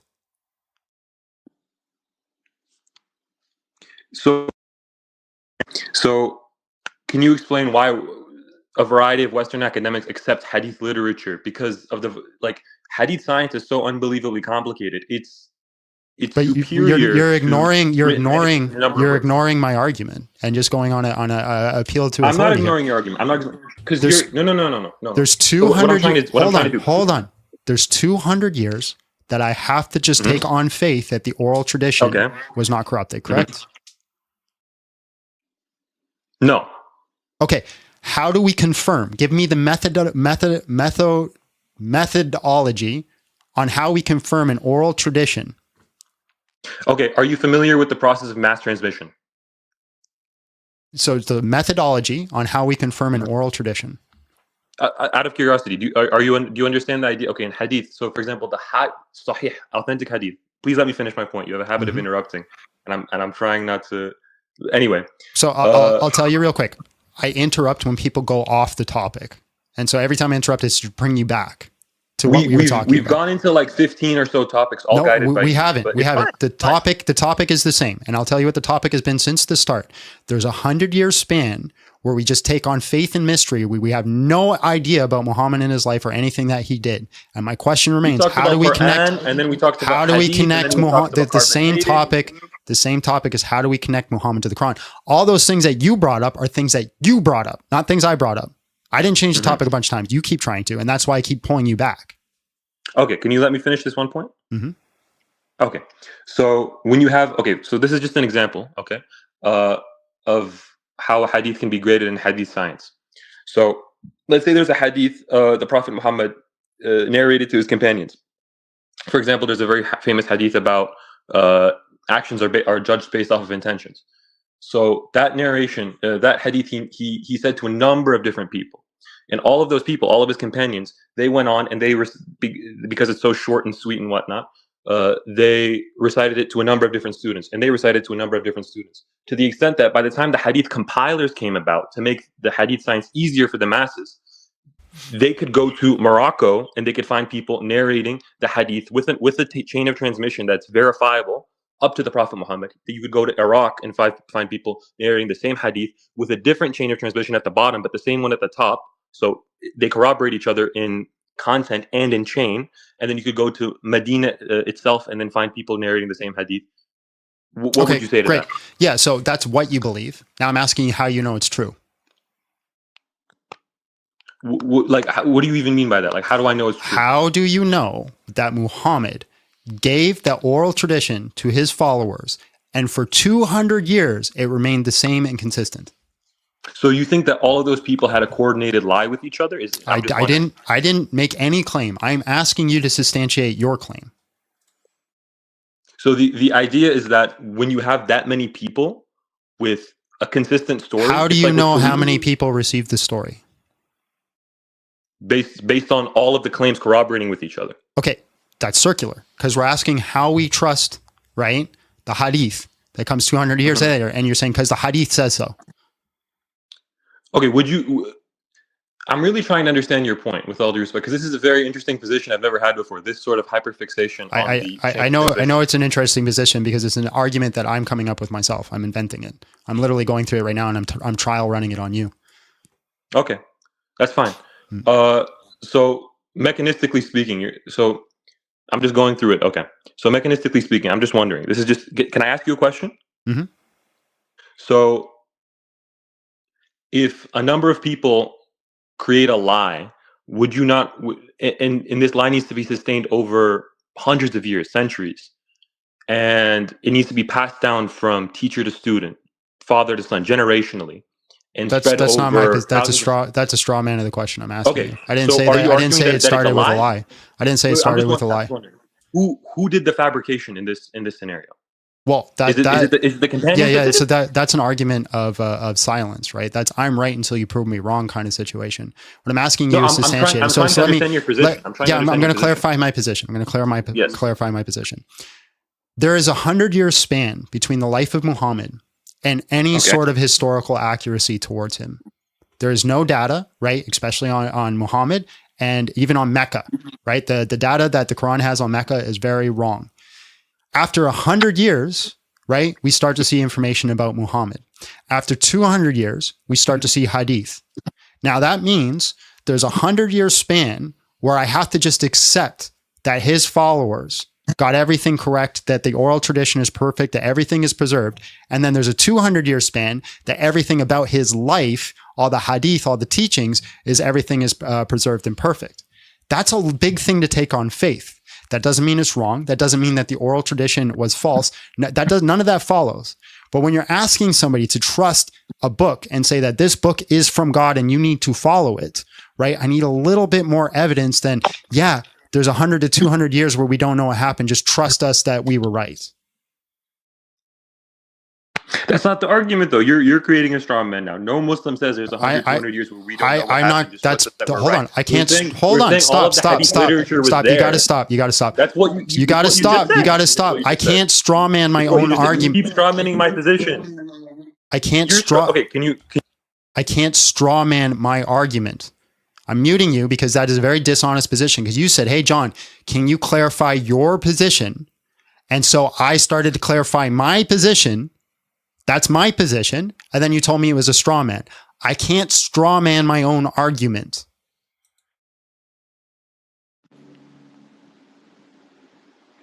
Am I unmuted? Yes. Okay. So your argument is saying, you said at the end of your argument, we can't believe X, Y, and Z. And I'm saying, I don't want you to believe X, Y, and Z, because that's not even what we believe. That's why I said it's a straw man. First of all. Second of all, if I'm wrong, provide me data of anything on Muhammad within his lifetime.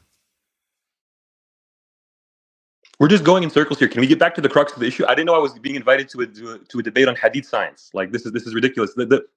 So my argument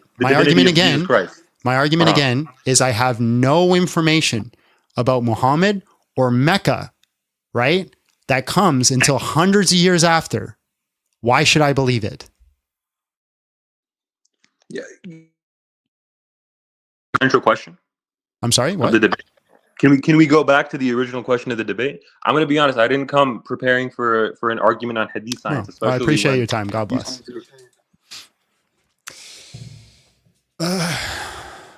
I'm not going to do what is the Trinity, right? No more. No more. I'm sick of that argument.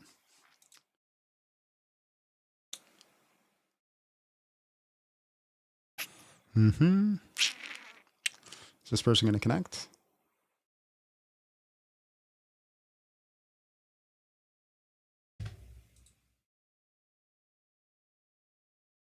Okay, we have no other people in the queue. So, Abby. Yes. Do you want to entertain the chat? Yep. While I use the bathroom? I do. You didn't even play me a song. Rude. Here he is. Oh no. But then he played my least favorite song.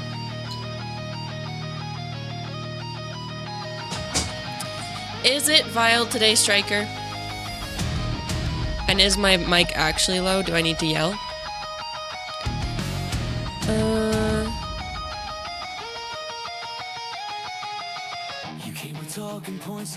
You don't like rock? I like rock, but not this song particularly. My masterpiece. More negative space.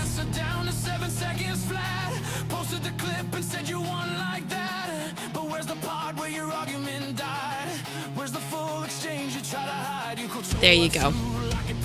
I hurt my hand today somehow. I think I held the dumbbell incorrectly and I hurt my thumb. So we'll see how that goes later when I have to teach the children how to hit things. Thank you. I got this shirt because it was twin day when I worked at a school with my sister. It was twin day and we were twins. So we got matching shirts. It was the only shirt we could find that matched.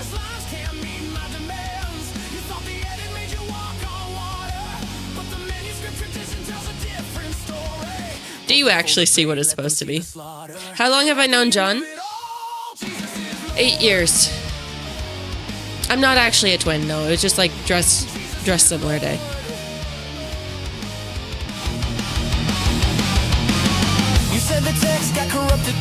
Oh, this isn't my least favorite. I'm not a twin. No, it was just like dress the same day. Your kids can like partner with their friend and dress the same. I'm not a twin. Funky, I don't know if you can buy the last cross stitch. John wants to frame it in case I die.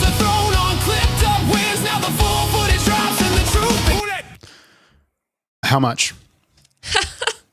He doesn't need to pay for it. He could just have it. No, if he's no, I'm going to frame it, but it depends how much.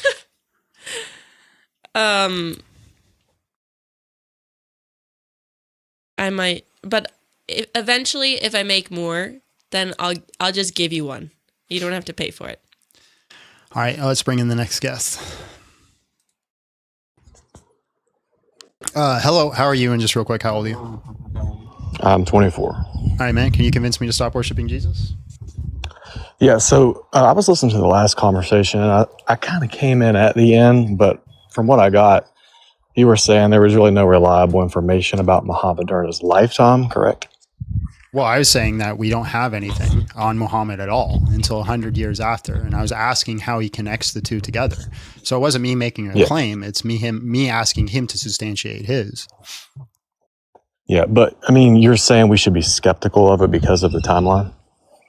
I'm saying there's that, but there's more to the argument than that if you brought up different positions, I bring up different things. I'm working on the argument as we speak. Okay, but I mean, I'm pretty sure I heard you say at one point, like, why you would believe it if it came 100 years after. I'm saying we have 100 years of just oral tradition, and why should I trust it? He could have given an argument on why to trust it. So I guess my point is, it's not about Jesus. I'm going to use the Adam and Eve story. So who wrote Genesis? Who knows? Moses? I said, who knows? Probably Moses, yeah, sure. I mean, I'm pretty sure the tradition is that Moses wrote it. Yeah, how many years after Adam and Eve did Moses write Genesis? Yeah, again, I feel like this is a really weird position to go in because, again, I said, how do we know who wrote it? And you're trying to put me in a position where I've already conceded your point. Well, but I mean, tradition is that Moses wrote Genesis. Oh my and God. I'm sure there was more than Appreciate your 100 time, years man. after it.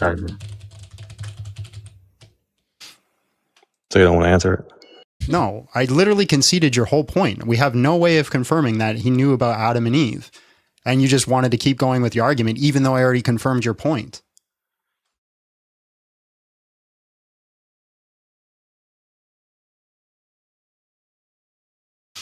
No, that was Abby tapping away on the keyboard. Sorry. Hello, how are you? And just real quick, how old are you? 34. All right, man. Can you convince me to stop worshiping Jesus? I won't do that because you should be worshiping Jesus. I just wanted to reach out and tell you thank you for what you're doing, man. Appreciate you. Hello, how are you? And just real quick, how old are you? 34. All right, can you convince me to stop worshiping Jesus? Well, how deep are you willing to go? Are you ice climbing in the photo? I was climbing Triglav in Slovenia in that photo. Cool. Nice. All right, sorry, what was your question? How deep in the paint are you willing to go on that, subject? I heard you you were talking to the Muslim guy, and you asked him the question, why does he believe what he believes? Can I ask you the same thing? Yeah, the death and resurrection of Jesus Christ. But, why is that real to you? Yeah, because of the historical portage model. When we look at things like Matthew, Mark, Luke, and John, and Acts, we can use things called textual criticism, which may help us understand things like undesigned coincidence, automatic congruence, the archaeological truths that are in there. And when we do this, we can see that they're trying to record honest and truthful information, that they're trying to take an accurate report of history, that they are contemporary sources. We can give arguments on why the authors are real. And we have to ask the question, well, if they're trying to be honest and truthful and record accurate information, what do we do with the fact when they say that Jesus Christ died and resurrected? Well, we start putting hypotheses on the table. We start doing naturalistic hypotheses. But if that doesn't explain all the data, we start removing hypotheses until whatever is left, no matter how improbable, has to be true. The old, I forgot his name all of a sudden. The famous detective guy saying, Sherlock Holmes saying. Anyways, whatever remains is more likely to be true. And I think the best hypothesis on the table is the fact that he actually is who he says he is, and he actually did die and resurrect. Would you agree that that is logic based? It's inductive. So yes, it's Right. logic based. Yep. Would you say you've experienced the reality of God? That's completely irrelevant to anything I said, man. Why are you bringing that up? Why? Oh, because in order for him to be real, in the Bible to be real, that would have to be available. Because it says it, and I don't know. I'm not a biblical scholar or anything, But the Bible, I think it says, in order for God to be real, the Bible is the Word of God. Therefore, everything in the Bible must be the Word of God and its truth. Show me where it says that in the Bible. Go ahead. That the Bible is the Word of God. Yeah.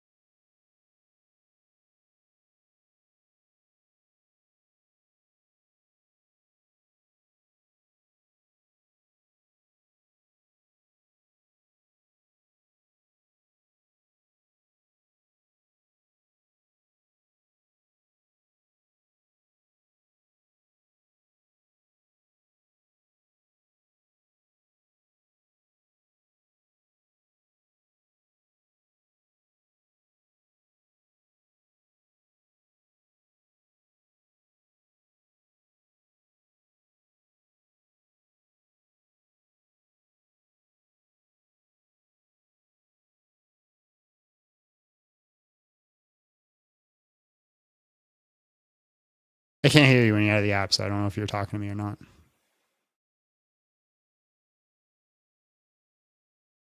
Yeah, I got you. I'm sorry, I was away from the app. Yeah, so the Bible doesn't explicitly say this is, the words are the word of God, but it says that this is God's instruction given through us by God through man. Where? Is that incorrect? Yeah, that's incorrect. Where? You have Second Timothy where it talks about, the word of God is the breath of God given to us. No, the Second Timothy says, for all scripture is God breathed and good for edifying and teaching. What does that mean? Because there are early church father writings that also said that are to be God breathed, right? We can go to, for example, the Shepherd of Hermas, which is not in scripture. A lot of church fathers said that was God breathed.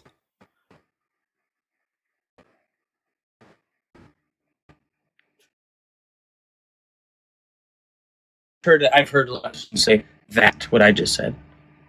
Sorry, about what? the Bible being the word of God. Is that not true? What does that mean? I said I've heard a lot of Christians. Well, no, but that's completely irrelevant. You started with the argument that the Bible says this, so therefore it has to be the fact that God interacts with us. If not, then we could disregard it. I'm just curious how you come to that conclusion. I was saying that because I was told that. It's not. I was just believing what people have told me. You know what I mean? So I've heard it said by many Christians that the Bible is the word of God. So I'm asking you because you have a very you have a pretty high understanding of this, I think. So you disagree with that? I didn't say I disagree with that. You said that the Bible says this thing, and if God doesn't interact with you, therefore the Bible is false. So I'm asking you to substantiate the argument. That's not what I'm doing. I was asking if you knew that experience just personally for yourself. Yeah, what does it have to do with anything? Well, if you experienced that, then you would know that it was available for someone else to have experienced that, to experience what you experience, or know what you know. All right, man. Thanks for your time.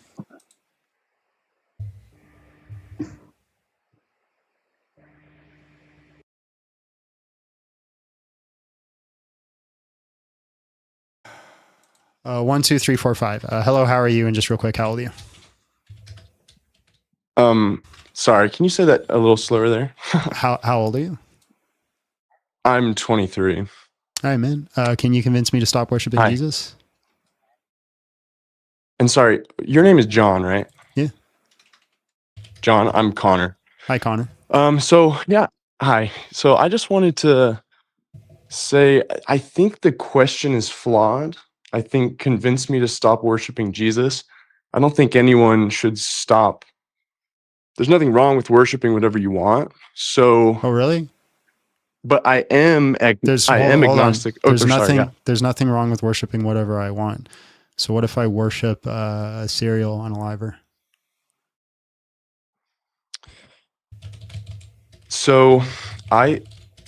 That's a good point. It's a really good point. Okay. But the way I view it is that's just the ego that is concerned with that being good or bad. And in a spiritual sense, there is no good or bad. Oh, so there's nothing wrong with throwing a baby off a rooftop? And again, I would never do that. But as far as the universe is concerned, as far as God is concerned, throwing a baby off a roof causes death, which then causes new life. So in a cosmic sense, there is no good or bad. Again, that's my point. So just say, yeah, that's fine. Just say with your whole chest that there's nothing wrong with throwing a baby off a rooftop. I would never throw a baby off a rooftop. That's not what I asked. I didn't ask what you would do, right? I didn't ask, here's the thing. You might not like pineapple on your pizza, and you might never eat pineapple on your pizza. I'm asking you. I think cosmically. Yep. I'm so sorry. Oh, I'm so sorry. I'm losing you. Can you hear me? Yeah, we're fine. I'm so sorry. Can you hear me? Yep. To get back to your point, sorry, will you say again? I just want you to say with your whole chest that there's nothing wrong with throwing a baby off a rooftop. Go ahead. Right. Okay. I don't think there's anything wrong with throwing a baby off a rooftop. Now, that doesn't discredit me because as a person that lives here on earth with an ego, I would never do that. I would never support anyone doing that. I would advocate for that to never happen. But then we shouldn't lock people up who do it. No, it's just a lot more nuanced. And Hello? Hi.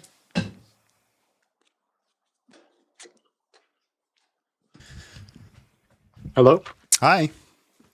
Oh, I'm so sorry. I'm on an iPad. Why are you sorry? You haven't done sorry. anything wrong. There's nothing Sorry, wrong. I'm on a call-in show. Sorry, that's just my sister-in-law. Yep, but I don't know why you keep I'm saying so sorry. Can You- we yeah, continue where we were hold on. off? Can you I should hear have me? better Can you service hear me? now. Oh, you know, he's gone. It's like I should have better service now, and then he just vanished. Oh, he's back. Are you back? Sorry. Can you hear me? Hello? Am I muted? Nope. Hello? No, we can hear you. Can you hear me? All right. I don't know why he kept saying sorry. There's technically nothing wrong. Wait, didn't I talk to this person already? Hello. How are you? And just real quick, how old are you? I'm 24. I was just up here a few people ago, by the way. I don't know if you were. Hello. How are you? And just real quick, how old are you? Hey, I'm 36 years old. How are you? Good, man. Can you convince me to stop worshiping Jesus? Yes, I think we talked like a week ago, maybe 2 weeks ago, and the last time we left off was, is Jesus good? Like if he's the one that's supposed to be like worshipped and stuff like that. And the 2 points that I wanted to point to was that Jesus says in the book of Matthew that he intentionally talks in parables so that people cannot understand, because if they did understand, they would turn and be saved. So if Jesus is intentionally barring people from salvation, and salvation has a lot of implications, like eternal damnation where there's wailing and gnashing of teeth. Mm-hmm. And I don't argue as that being inherently good, especially if we have in John chapter good. 6. Correct. Intrinsically good. Okay. Objectively Oh, great. Can you substantiate what is inherently good? Yes, if salvation can be accessed when speaking plainly to people, if you are intentionally... That's an example. I want like an actual like ontological aspect of what is good. Well, if it says God for so loved the world being That's all of creation... Another example. What is good? I want to point out the contradiction that you can't say for so loved the world. Yeah, hold on. For it to be a contradiction, you must substantiate goodness. It's not Jesus. How do you know? Well, that's the point. Like if Jesus would have spoken plainly and not in these mystical. So again, what is he contradicting? What is the standard that you are applying against him to say he's contradicted it? I'll use the Bible. It says, "What is love? Love is kind. Love is patient. It keeps no record of wrongs. It is not proud or boastful." But God violates a whole lot of those things, like it even says in John chapter 6, verses 65. What is the context of that when it's talking about that? In which category is it applying it? Well, if God is love, and love is patient, love is kind, it keeps no record of wrong, it is not proud or boastful. So God is not patient, but he gave 400 years for entire nations to turn from their sin. Right, exactly. Okay. And so if you are now speaking, hold on, is he or is he not patient? Well, if he is speaking in parables, sorry, hold on. Is he or is he not patient in that scenario? Well, it violates the patience, because if he is giving why don't you want to answer a direct question? Is he or is he not patient in that scenario? No, I would say he's not patient. He's not patient when he gives 400 years for people to repent from their sins? Well, if he does not give them salvation by intentionally borrowing if God gives 400 years to people to repent from their sins, is that patience or not? No, it's not patience. Okay, how many years for it to be patience? Well, patience would be like if a child did something wrong, how many times are you going to show restraint? Like how many times did God forgive Israel for their sins? You're creating a red herring and getting further from the point. You brought up the child. If a child does something wrong, how many times do you forgive them? Okay, great. Well, we're God's children. How many times has God forgiven Israel for their sins? Not 777 times or 77, whatever Jesus says. Yeah, so 70 times 77 was in the context of repentance. Exactly. Right. But as John 6, 65 states that no one can make it to the Son unless the Father enables them. So you're ignoring the question. How many times did was God forgiven them? I don't know. You tell me. Lots of times, right? When did God actually stop forgiving them and condemn them? It's inconsistent depending on what book you're reading. Like Jeremiah, When he ended the contract. When did he end that final contract with Israel and stop making them the chosen nation?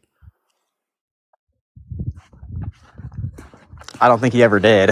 I think Paul created his little cult and wrote Jesus in.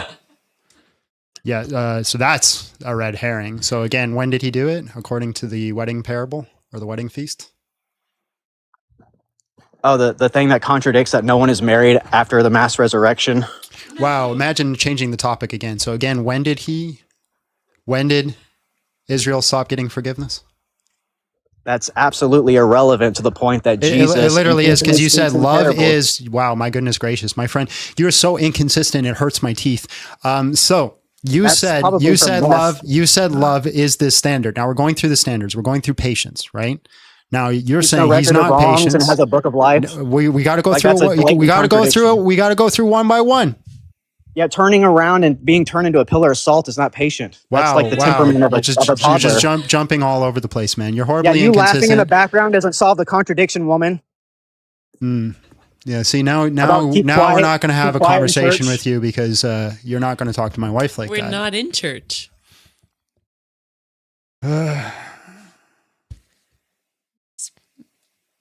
All over the place. Just panic. All over the place.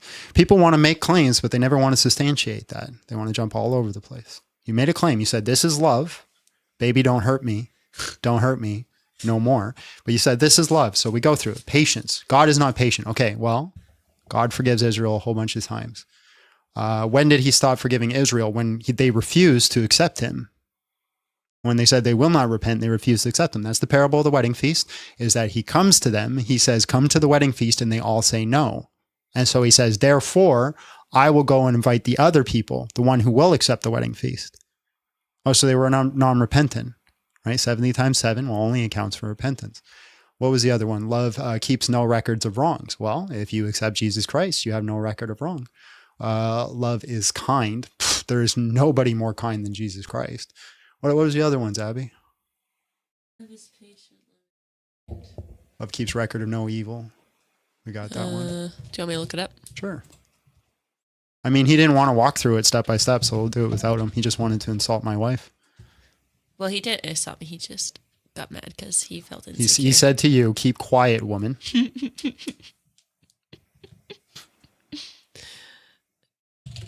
There's the other ones. 1 second. So if he doesn't want to argue with it, he doesn't want to walk through it with good faith, we'll do it without him. Does not envy, does not boast.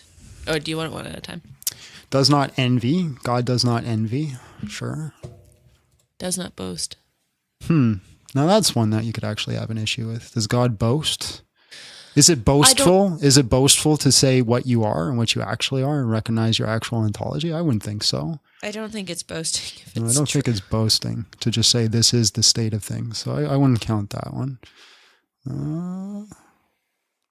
It is not proud. Yeah, God's not proud. And that would be the antithesis of his nature. Does not dishonor others. Dishonor others? God, that's in the verse. In the NIV, sorry. Yeah, you want me to get a different NIV is trash. Get that out of here. Keep a record of wrongs, the book of life. Actually, you know what? We've talked several times, but now that you've talked poorly to my wife, you get banned. You get bananaed. Goodbye. Who? The person who talked poorly about you. The same guy? Yeah. He's in the chat still yapping. About me? No, he's just yapping, but I'm not interested. I'm not interested in bad faith combos anymore.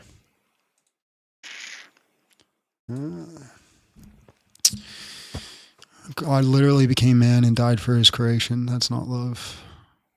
Go debate who? Darth what? What is MB? He'll destroy my views? Tell him to come up. I don't stop anybody from coming up. What taco do I get if I... Well, here's the thing. You just order the taco and I'll pay for it for you.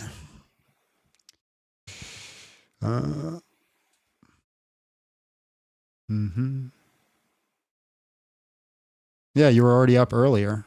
If I already kicked you, then it means I don't want to talk to you anymore.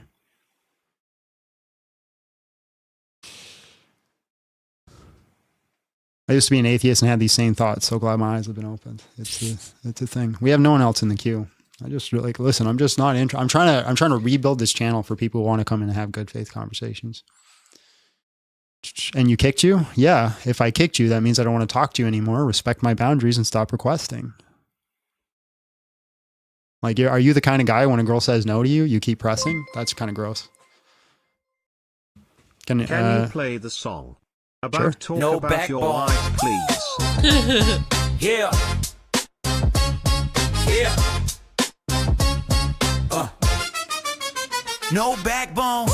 Dang, I'm glad you showed your hand. Used to think you were a man, now I understand. First you had opinions, now you run your mouth. At another man's wife, boy, what's that about? Looking like a coward, I saw it from the jump. A small, insecure man taking a big fat dump on someone's better half. That's your best shot. My wife could beat you blind, tie her hands, she's still not stopped. The bigger the mouth, the smaller what's beneath it. Who throws shots at a woman? You don't even mean it. You got no argument left, so you aimed at her name. My wife's more man than you, and she's not even playing the game.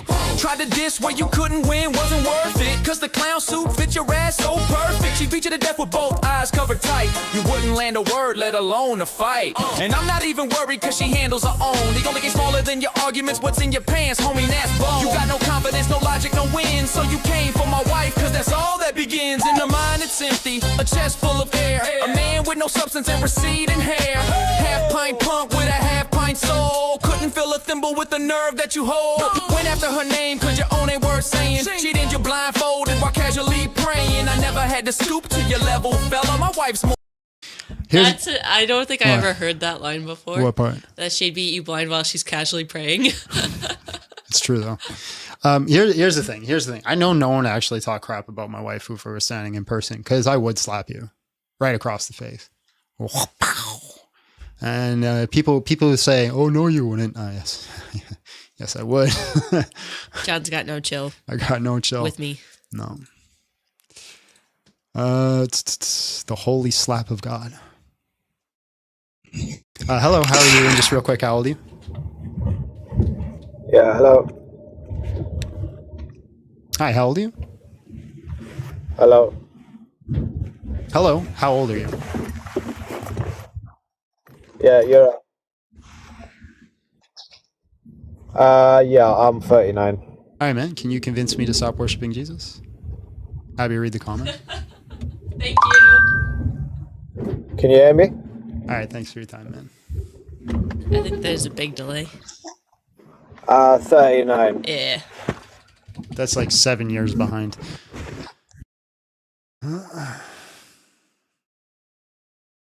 Juros, hello, how are you? And just real quick, how old are you? Hello. Juros? Hi. Hi. How are you? And how old are you?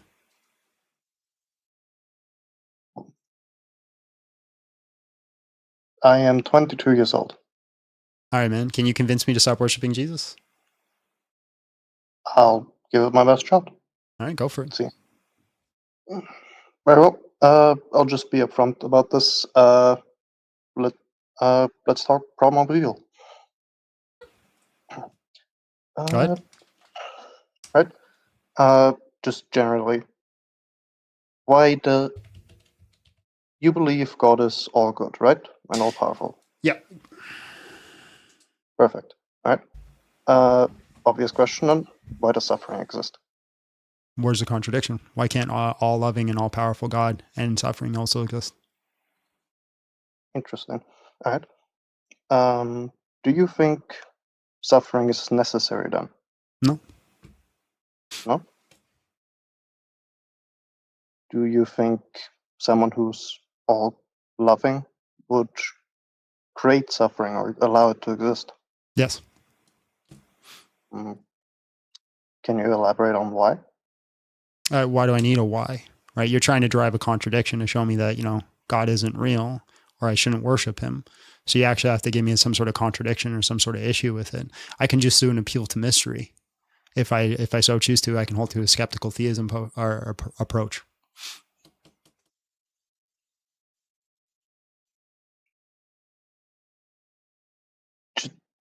Okay. You want me to illustrate the contradiction between someone being kind, creating, and allowing people to suffer?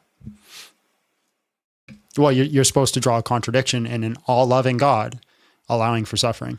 Yeah. Mm-hmm. Yeah. See. All right. Let me rephrase then, I guess. Do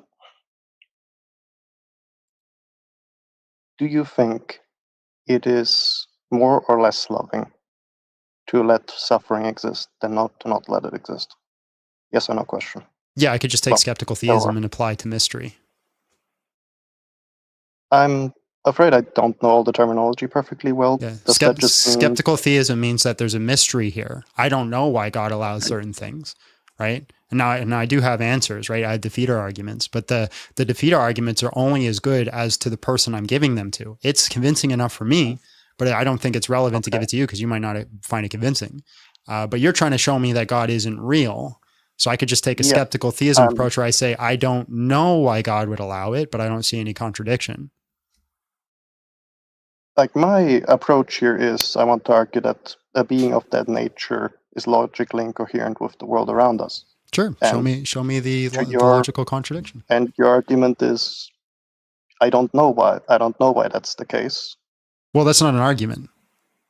Well, that's what I'm saying. Yeah. I agree. It's not, I'm not giving an argument. You're giving an argument and I'm just pressing back on it. Your argument that, I'm sorry, but your response to me sounds like I don't know and I don't care. Yeah, I can take that approach. Why can't I? What's the point of debate? Why can't you say that about everything? Because you're trying to say there's a logical contradiction. A logical contradiction implies a proposition and a negation. Something that I can't deny, I can't just say I don't know to. That's the point of a logical contradiction. But you're not providing me a logical contradiction. You're asking me questions. You're saying, hey, do I think this thing is evil? If it's evil, why would God allow it? If I can't give an answer on why God would allow it, therefore he doesn't exist. That's not a logical contradiction. See, it's not a logical like you mean the answer is out there, you just don't know it or what? What I'm saying is I have an answer, right? What we're talking about is a theodicy, right? A theodicy is an answer on why God would allow a certain event.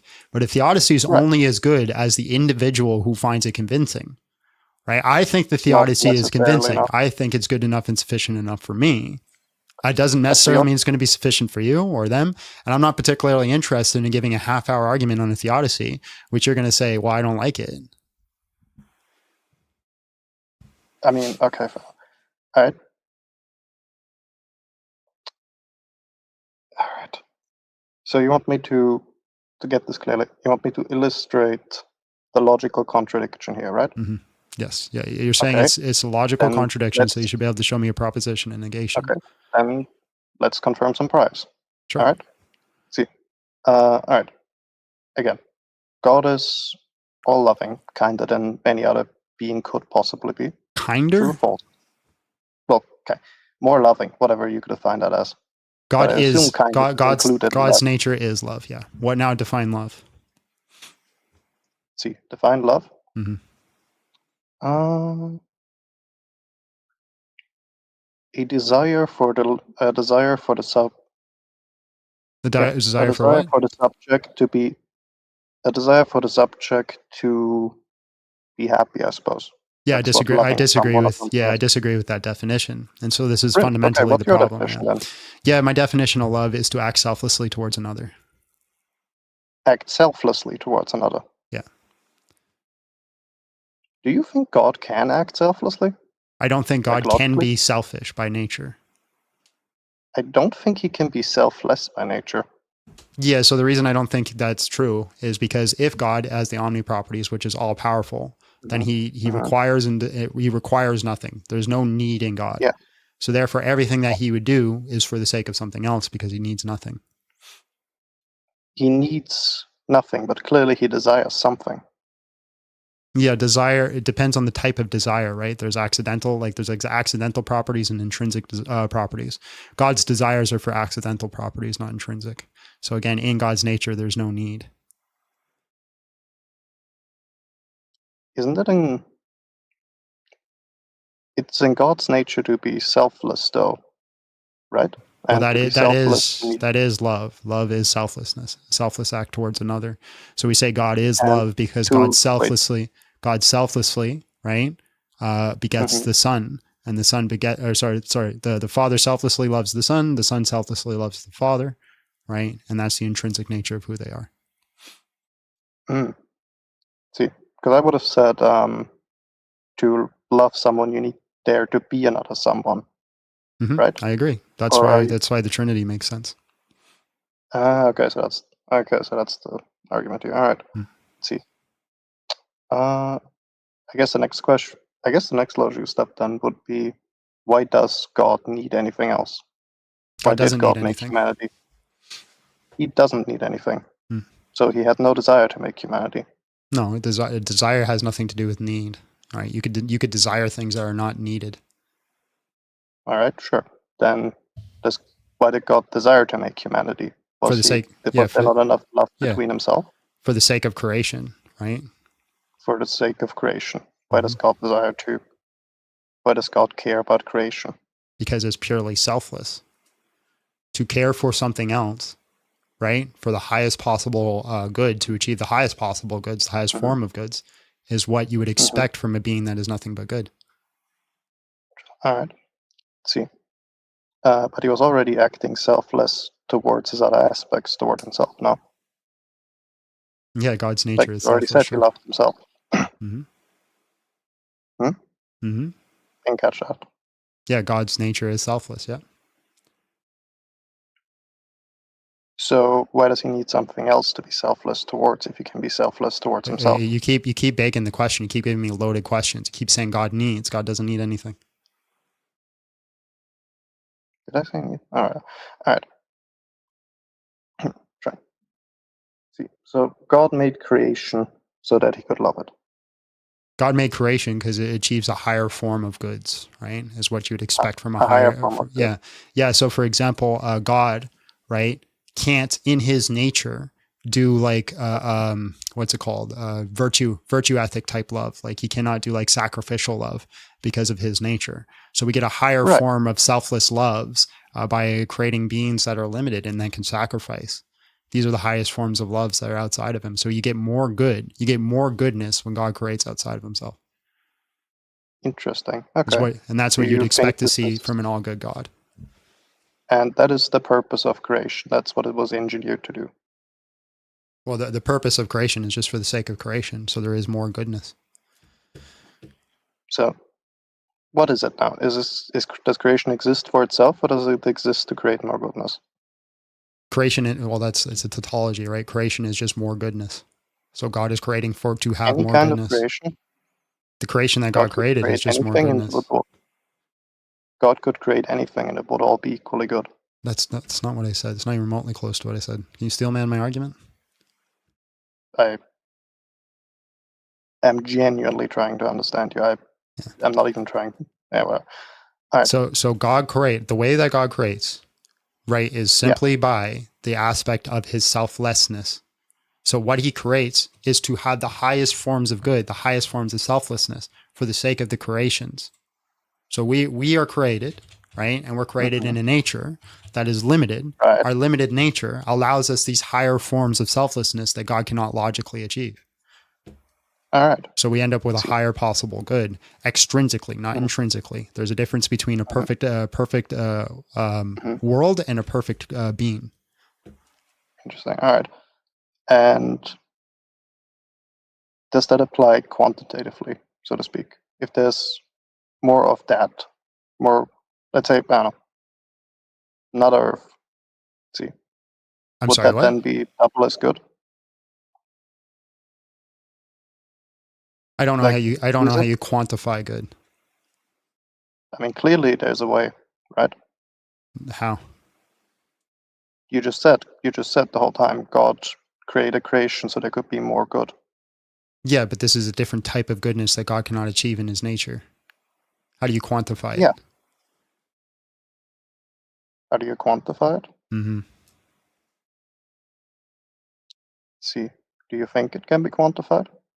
Well, I don't know. It's just, I've never been asked the question. Never really thought about it. But remember, mean, you're trying to draw a contradiction to the problem of evil, which seems to be something we're not even talking about anymore. I mean, not really. I mean, honestly, to have a debate with someone, you need to understand their point of view first, which is what I'm trying to do here. Okay, so can you draw the contradiction? See, I'm trying to understand, because as far as I see it, if creation just exists to propagate, to create, quote unquote, this higher form of good, then is this really the best possible world for it, the best possible version of the world to achieve that goal? And if I say yes, how do you prove me wrong? If you, I could propose, I don't know, I could propose better worlds that would achieve that. And how would you know it's a better world? Because based on your explanation, it would, quote unquote, produce more of that. Okay, so give the argument that shows the highest forms of goods that is a better world than that we have. Go ahead. Sure. People acting sure. Basically, cut me off at any point if I misunderstood you again, of course. But the more people act selflessly, the better, correct? The highest form of love is a selfless act for another, yeah. Yeah, okay. See, wonderful. So, and the more of that, the better.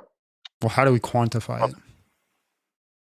Well, simply quantity. One person acting selflessly towards another is presumably not as good as two people acting selflessly towards one another.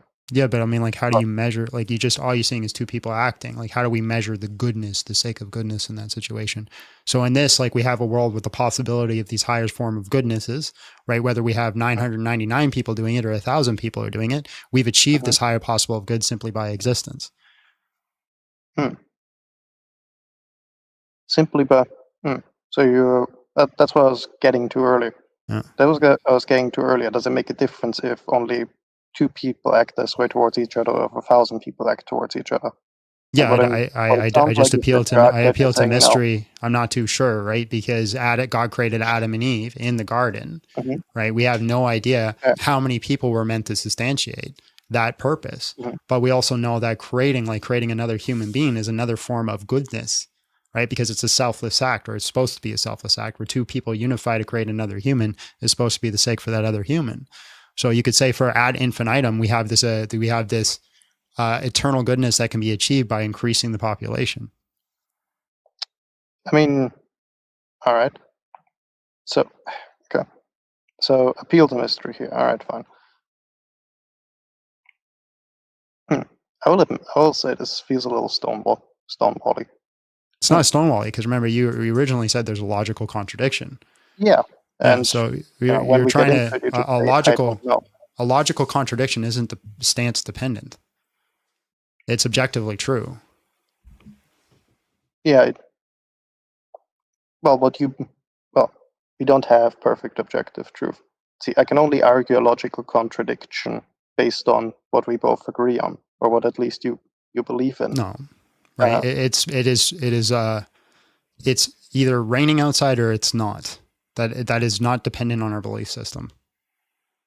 I mean, kind. Whether I believe it's raining or not does not change whether it's raining. That is not a logical contradiction. That is a logical contradiction. If you say it's both raining and not raining outside, that's a logical contradiction. Whether I believe it's raining or whether I believe it's not raining is independent of whether or not it is. You said there's a logical contradiction in God's existence that's going to be not dependent on what I believe of God. Of course it is. See, How? Yes. No, but if you believe in a certain version of God, right, then I can only illustrate a logical contradiction for that version of God. Yeah, you're saying an all-loving God is a contradiction with the world that we live in. Great. Yes. So now we need to substantiate how that's a contradiction. But you're asking 1,000,000,001 questions till you get to a point where I'm like, I don't know, and then you're like, it's a stonewall.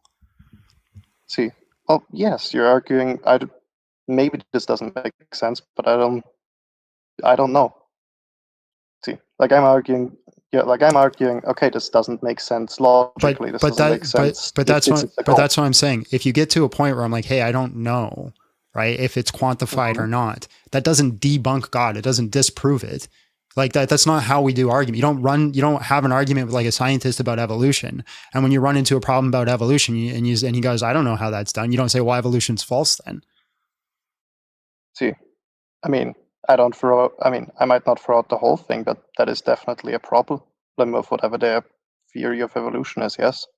So I hate to break it to you. You should throw out evolution because there are about 7 different models and a whole bunch of problems that they don't have the answer to. See, there is multiple models of evolution, and the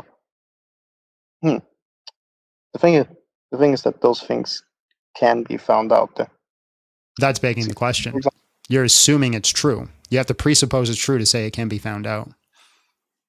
Isn't that what you're doing as well? Nope. Like you're saying there is an answer. I am only drawing an issue on you said there's a logical contradiction. Mm-hmm. Then you ask me 1,000,000,001 questions about every aspect of my worldview until I get to a point where I'm like, I don't know. I appeal to mystery. And you're going, I got you. That's not how argumentation works. If you have a logical contradiction, then you should be able to present it as an argument, not asking 1,000,000,001 questions. Questions are not arguments.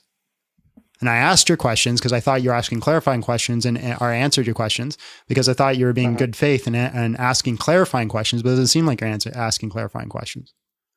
All right. See. All right, I guess. Let's see. How do I explain this?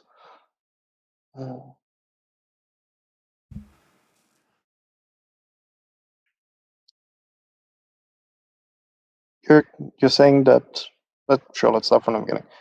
See, you're saying that love is to act selfless towards another, right? Yes. Yes. Good. See, wonderful.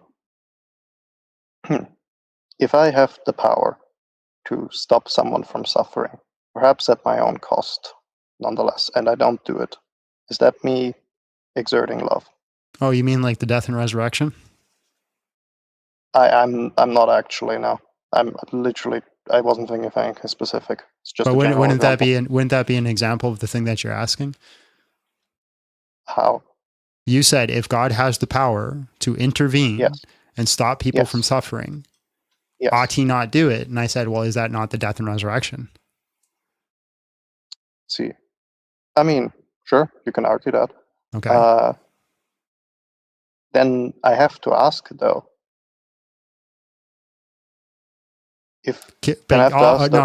No more questions. I need an argument. We've been talking for 20 minutes and you've yet to present an argument, but you've asked me 300 questions. You have my position. What's the argument? I'm arguing that the death and the resurrection isn't that because it is not enough. Okay, substantiate. That's a claim. That's a conclusion. So substantiate that. All right. The death and resurrection came at a certain point in human history. See, we can agree on that. Good. The death and resurrection, alleviated an amount of suffering. Yes. Yeah. I'm not going to argue about how much. The death and resurrection is going to alleviate. Yeah, it's going to alleviate all suffering. All suffering. Yeah, this is the defeater argument. Even the one that came before it. Yes, it will all be defeated in the end. That is the purpose of the gospel. Even the one that came before it. Yes. Can you explain how that makes sense temporally? Yeah, you're asking me for a mechanism, but that is the gospel, that God will defeat all evil and he will destroy it. Even things that have already happened. I've said 3 times yes. All right. Let's see. So God is going to change the past so that none of I didn't those say he things is going to will change the past. I said he's going to defeat it. He's going to defeat all evil, all things that have happened. What does that mean? I don't know. You're asking for a mechanism. Now you've asked me 700 questions, provide an argument. You're just saying he will defeat all evil, and then you refuse to elaborate on what that means. Right, but you said you had a logical contradiction. Provide the logical Yes, contradiction. yes, 700 questions is not and you 700 questions is not an argument. So I am not answering a single question. Again, provide the argument. Premise 1. All right, you said he'll defeat all evil. See, very well. Why? Actually, That's no. a question. Yeah, no, that would be another question. Yeah, premise 1. Yeah, okay, fair enough.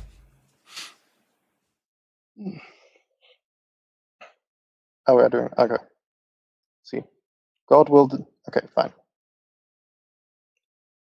Let's start from the top again. Fine. All right. God is selfless. What are you running with? Good. It is selfless to alleviate suffering.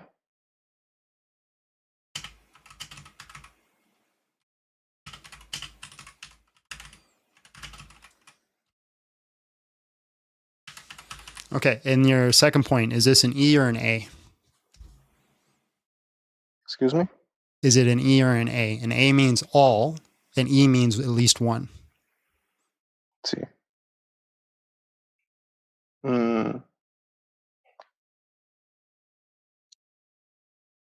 And no, actually, I reject that dichotomy. See, there is. You reject what? Selflessness. One can be more or less selfless. It is selfless. Wait. So is this claim, we're doing a logical argument now. Is this claim, it is selfless to alleviate suffering? Is that an all statement or a one statement? I'll say it one statement. Okay. So this is in the conjunction of. Great. All right. One of them. Let's see. There is suffering.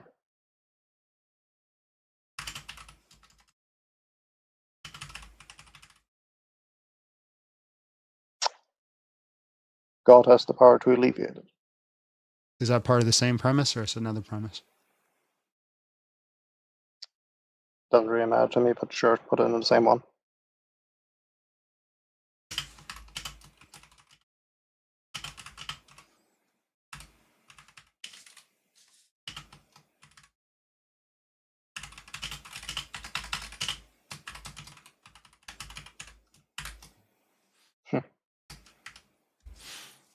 All right. See. Question. Why is there? You can't put a question. You can't put a question in an argument. All right. See. Then. See. I would argue. Then the third point, I guess, God does not alleviate the suffering.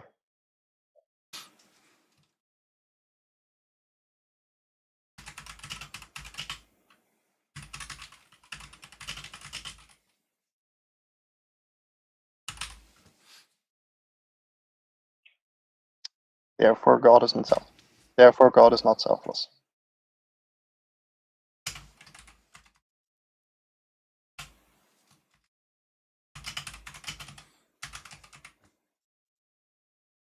Yeah. So this doesn't follow. This is not a logically sound argument because the first premise is an E statement, which implies that God does not have to alleviate all suffering. See. That's kind of what I kind of saw that one coming. That's on me.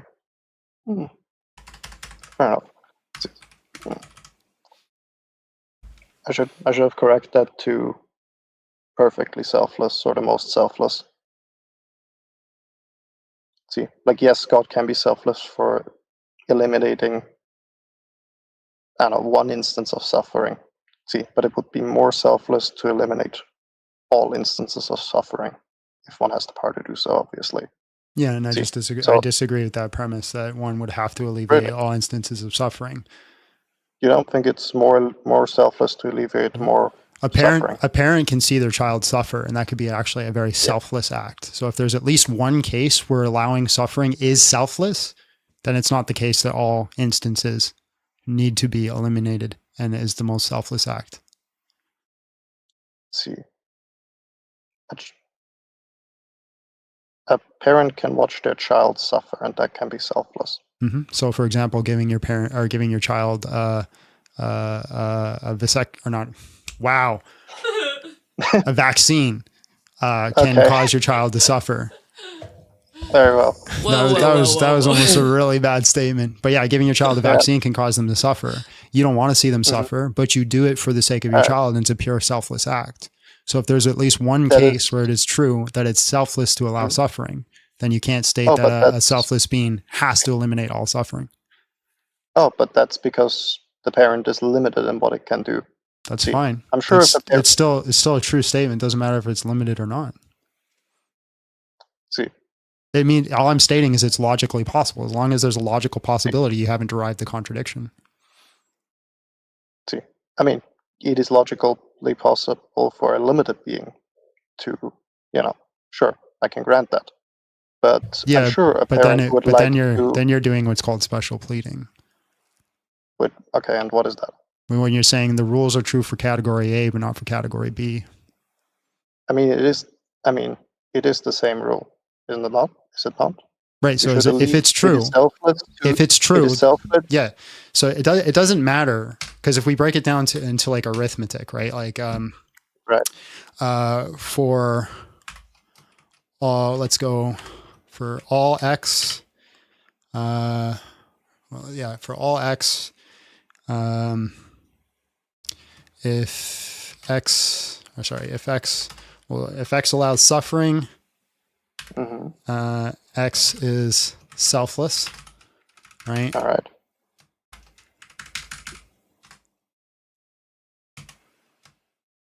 Right. So we could simply put that as a statement for all x. If x allows suffering, then x is selfless, right? In one case, and we'd have to just say that this is an E statement here. So if there's one case, it doesn't matter if it's God or if a human, because it's logically true. We could break it down to arithmetic. But that is simplified. Like, it's not just one x allows suffering, therefore this is selfless. It's x allows suffering to prevent further suffering. Okay, so let me put it for all x and some y. Okay, if all x and some y, if how would we say this? For all x and some y, if y is, so we'll go, if y is suffering and x allows suffering, then x is, we'll do double S first. This is a really bad algorithm. Yeah, okay. See, yeah, it might take some time. So there you go. For all x and one y, if y is suffering and x allows suffering, then x is selfless. We'll put SL for selfless, right? And wait, we'll say then. Yeah. So not if. Yeah. That's good. Then x is selfless. Like I can put this. If that's true, in one case, then there's no reason why we'd reject it with God. All right, let me. Chat's ready to move on when you are. There's no one else in the queue. Okay. Okay. All right. Let's define it like this then. The more suffering one prevents now or in the future, the more selfless one is. Would you agree with that? The more suffering that one prevents? No, I don't agree with that. No, why not? Because again, if there's at least one case where suffering can be a selfless act, I don't think that's true. Because again, how do you quantify it? Because again, if more suffering actually needs to be selfless and for the betterment of the being, then the one actually ought to let the suffering happen. See. Yes, but the suffering is a necessity, right? If you could get the result without the suffering, you would do it, no? You could say the possibility for suffering is the necessity, but not the suffering in itself. The suffering itself could not be a necessity, but the possibility of it could. The possibility of it could. Mm-hmm. Okay. see, then wouldn't it be ideal if we minimize that possibility? Again, no. No, why not? Why should it be? Right. So again, I got to move on, man. Even though we don't have any other guests, because you just Fair keep enough. asking questions. Fair enough. Good game. All right. Appreciate you, man. See you. All right. Yeah. See you. Bye. God bless. Abby, entertain. I also really have to use the washroom. Okay. That's another reason I'm moving on.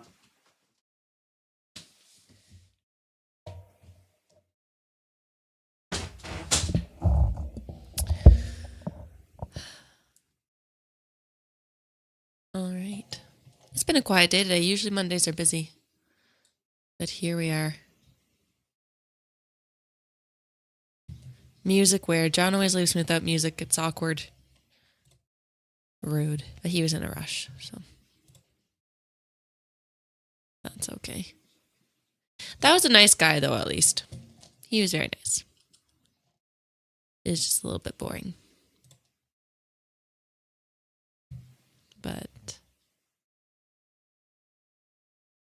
I don't know why that person got deleted. Is Abby excited for any movies coming up? Dune 3.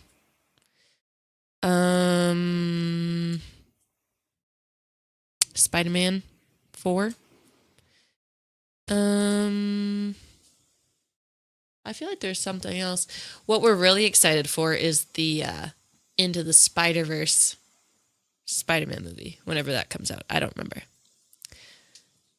Chosen season 4. I don't want to watch The Chosen. I'm going to cry. I don't like crying. Do you have super chats? That's your job, woman. What? It's literally your job to tell me if I have super chats. Oh, I don't remember if you read them all or not. Jesus to the fairies. Have you not read what God said to you, referring to the scriptures given to Moses? What? Can you play the song? Oh, we did that one, yeah. Yeah, no, that's it. I said Dune 3. Dune 3, yeah. Yeah. Also, what time do we got? We're almost close to ending time, and that dono bar is looking... To be fair, you also started late. To your grifter. Big John needs to pay his bills. What matter? What difference does it make? They're either going to give me the money now or later. They should just give it sooner. Oh, toss a coin to your grifter. Big John needs to pay his bills. When a humble sage graced a common thread, he was forced to engage with the brain cell dead. He sat down to fight every drooling dunce who peak evolved apparently just the once. They came after him with their toddler takes. The He-Man trailer looked kind of dumb, not gonna lie. While the mouth-breathing masses smashed on their keys, he held out his hand, you owe me for these. Toss a coin to your grifter. Big John needs to pay his bills. Big John needs to pay his bills. Oh, toss a coin to your grifter. Big John needs to pay his bills. At the edge of his will came the knuckle-dragged horde, whose combined total IQ they still can't afford. They argued the earth was probably flat. He bills by the hour for suffering that. He wades through these cretins, these absolute wastes. If you won't pay his rate, then take their place. That's his martyrdom, his glorious cross. Every idiot he endures goes on your tab. But this is not the time for Christians. John still doesn't want Christians. Big John needs to pay his bills. Oh, toss a coin to your grifter. Big John needs to pay his bills. Oh, What was that? My chair. Oh. toss a coin to your grifter. Big John needs to pay his bills. Big John needs to pay his bills. Oh, toss a coin to your grifter. A friend of humanity. It's actually Abby's testimony. Toss a coin to your grifter. Big John needs to pay No. his bills. He will not take a Christian playing devil's advocate. There is nothing he likes less. Oh, toss a coin to your grifter. Thank you. A friend of humanity. Yeah, he will hate you forever. I'm going to say this, though. There's a minimum we have to do to keep this channel running. I need to see that dono bar get to 250 or I'm not taking another guest. Oh, look at that. You already did. Wish I can give more. Need to Wish I could save give more. Need to save some for when I visit my daughter. Hey, fair enough. Priorities. And that set us over. Great. All right, let's bring up the next guest. I should set it as a rule that if we don't hit the minimum dono bar goal, that we don't do the live the next day. A hangout? Not preaching, son. Sam, hello, how are you? And just real quick, how old are you? I'm 20. All right, man. Can you convince me to stop worshiping Jesus? I wouldn't say that's my goal. I had a few questions about the last guy's argument, though. I really don't want to answer. I really don't want to answer like 700 more questions. Oh, I wasn't sure. Maybe you addressed it afterward. I just couldn't hear you after the last guy hung up. Because I had joined in the queue. I joined in the queue and I couldn't hear if you were like addressing later questions. Are you here for the topic? I would say yeah, because I wanted to ask about the last guy's argument, but it's fine if you feel like you've solved that what he was talking about, then I can leave. All right, man. Appreciate you. God bless. Okay, thank you. Yep. Hmm.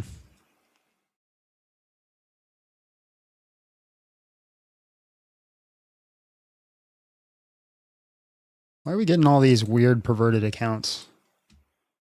I'm blocking so many people today. Corey, hello, how are you? And just real quick, how old are you? 30, actually. All right, man. How are you? Good, man. Can you convince me to stop worshiping Jesus? You also sound very muffled. Oh, sorry. I'm going to take. I've got my Google Pixel, but since I'll take them out. I have no clue what you said at all. I assume that you said I was incredibly handsome and this is the best live you've ever seen, and you're prepared to empty your bank account and send it to me. So I look forward to that. Close enough. Give me a second. Okay, is this better? That's way better. That's so much better. Oh, lovely. Lovely. Oh, I think it's speaker. Am I all right, speaker? Yeah, you're great now, man. You're great. What's up? Oh, lovely. So, worship. Mm-hmm. Worship Jesus. So, is worship what we think it is? I don't know what you think it is. Well, it could be translated as alignment. Yeah, I like that. I'm happy with that. If it's alignment, would worship be what everyone's making it out to be? And all these thoughts came from an initial video that came off somewhere. I don't know if someone actually had this, but they translated the word Bereshit, which is the first word of the Hebrew Bible, which translates to in the I normal. I actually agree. It says when God began creating. Yeah, that's fine. Yeah. Well, it could also say for the sake of the first fruit, God created the heavens and the earth. That no scholar holds that position. Pardon? No No, scholar. they don't, Yeah. because it confuses a lot of people. So hold this thought in your mind for a second. Just play with me. So, if God wanted a son or something other than himself. Hold on, I just got to address something in the chat. So fair point. Yeah. Both side essing, atheist turned Christian AMA. Don't ask me anything. That's literally just an old title I've left on my channel since I started the channel, since the very beginning. This is the topic here. So, anyways, sorry, bro. Go ahead. No, that's all right. So essentially, where was I? Yes, if God wanted something other than himself. So God is divinity, is the original creator, is a force, is consciousness in itself. It wanted something other than itself. So it created a son. And then for the sake of the first fruit, the first harvest, well, let's address why he'd want a son. He'd want something other than himself. And he'd want to give it more because love, God is love. It says it so many times. He would want to give it more than he has. And what doesn't God have? Limitations. So he would give this son limitations. And how would he do that? He would create a world for him. So, for the sake of the first fruit, the first harvest, God created the heavens and the earth. An experience of limitations for his only son. Okay, I don't believe you. No, okay, that's fair enough. So this would be essentially when he goes back to God, he goes back with that experience. Still don't back believe to you. divinity, back to the one, and then God is able to get that experience.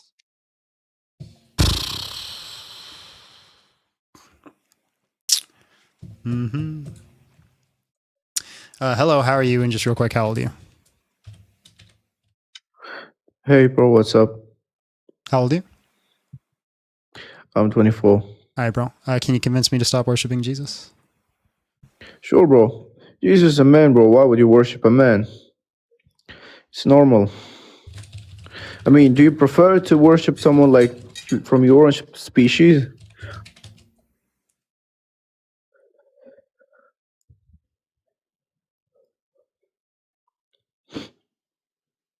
Yeah, do you hear me, bro? Oh, yeah, I can hear you. I'm just waiting for something of substance. Yeah, I just ask you a question. Do you want to worship someone like you? Yeah. Like a man? Okay. Fair enough, bro.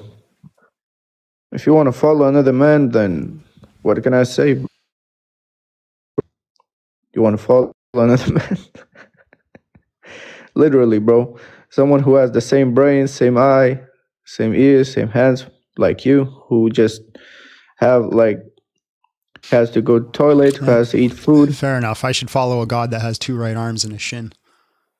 No, you should follow God who created the arms. Yeah, who has 2 right God arms and a who shin. don't need the arms, don't need the eyes. He's all seeing, all know without any substance. You do know Allah has 2 right arms and a shin, right? Bro, if you're gonna like make jokes about my religion, I'm not gonna you're talk to you, not? bro. All right, see you later. God bless. God bless. Who's that in the background talking like that? I don't. I thought you were leaving. You're literally blurred. I cannot even see. I thought you were I leaving. can't see you either.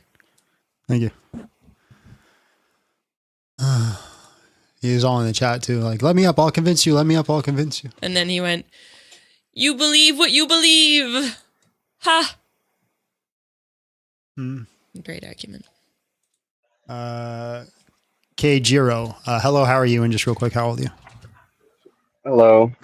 I am 22. All right. How are you?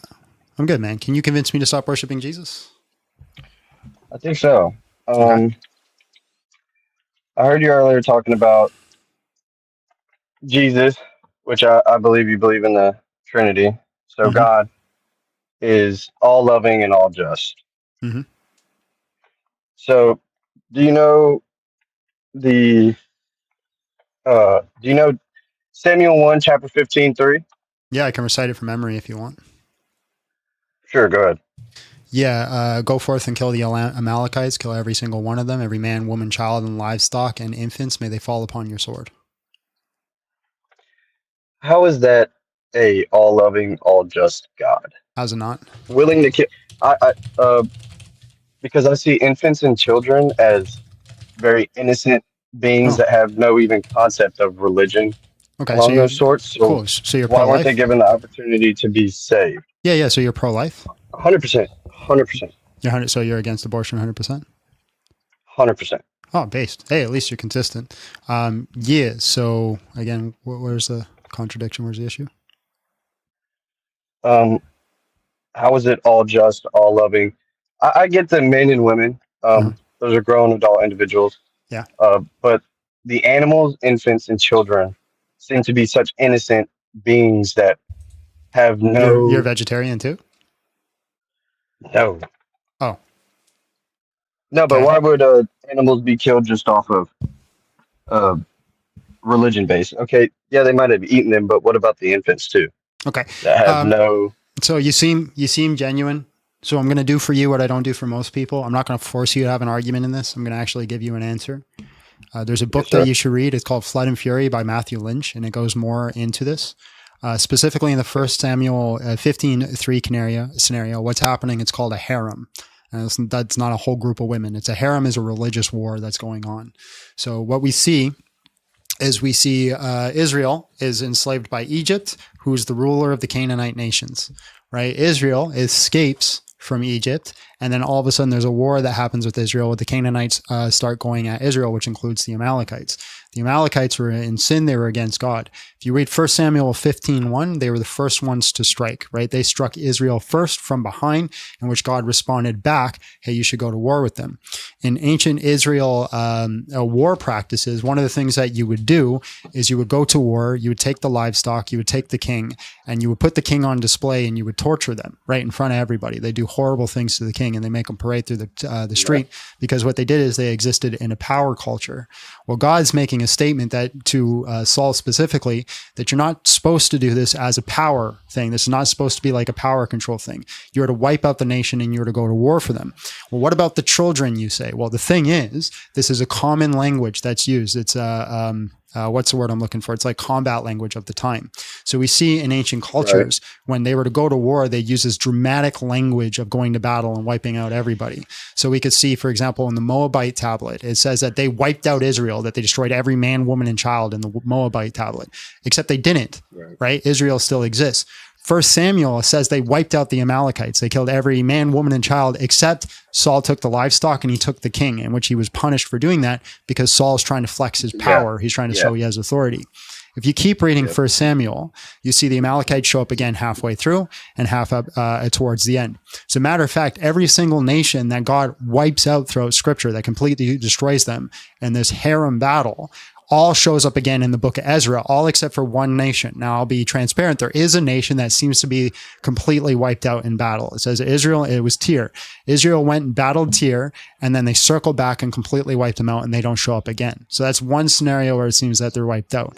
So it seems to be the case that God is giving war commands, because there is a religious war that's happening, a harem war, where Israel is supposed to go destroy the nations, destroy their religious worship, so that way everything comes back under God, which they strayed from.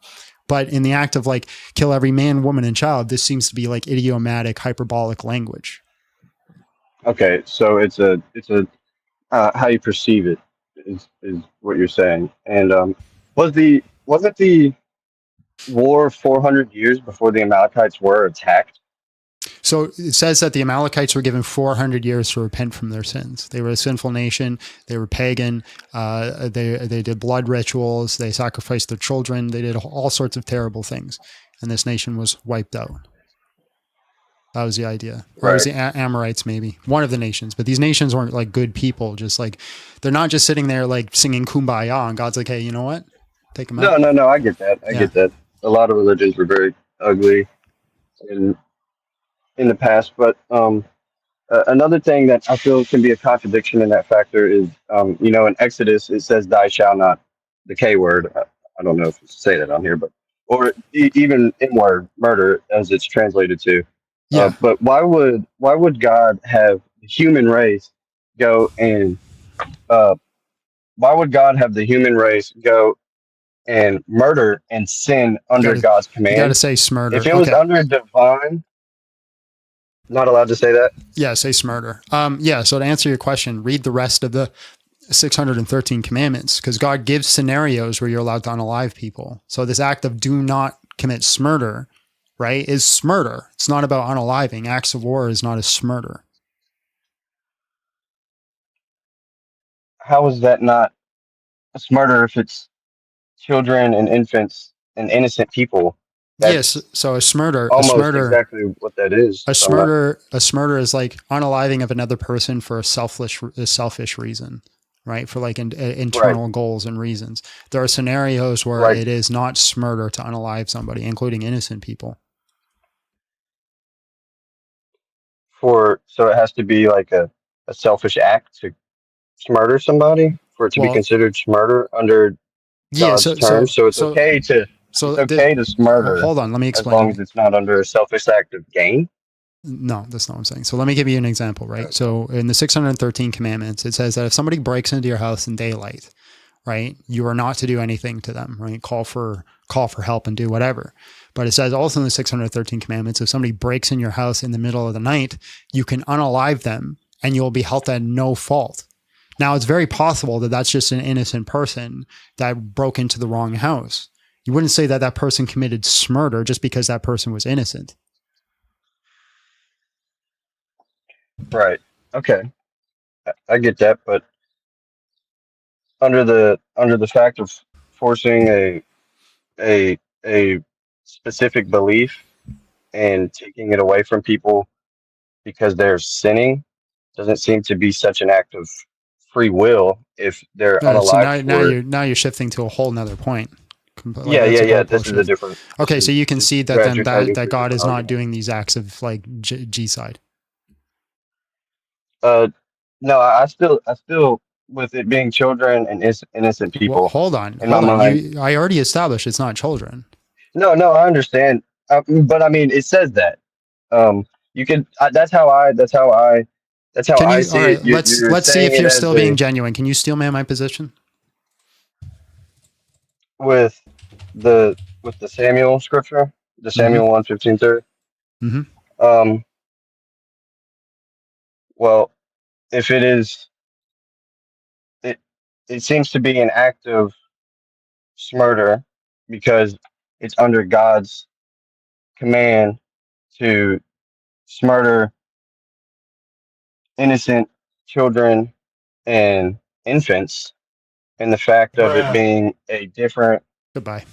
All right, so people wonder why I don't give these long-winded explanations for things. People wonder why I force them to make these arguments in these scenarios. Because I give, and again, I'm trying to compact lots of information into a single book. Into a single book. I'm trying to compact a lot of information from a big book into a smaller, like bite-sized chunk. So that they can completely understand and comprehend what I'm saying and get the reason behind God. It's like, why does God do this? And I talk and I give these explanations on why God would do these certain things. And then I'm like, okay, so let's continue with it. And they can't even remotely represent what I said. They're not even focused, not even listening. They don't care. They do not care at all. And this is why I force people. This is why I don't answer questions, because it's a waste of time. They do not listen. And then they sit there and they didn't comprehend it. They didn't listen to it. They go off on a whole different tangent about something else, completely misrepresent what you said. This is why I'm telling Christians now, force people to make arguments against your religion. Don't just let them sit there and say you're wrong because. Don't let them do that anymore. They don't care.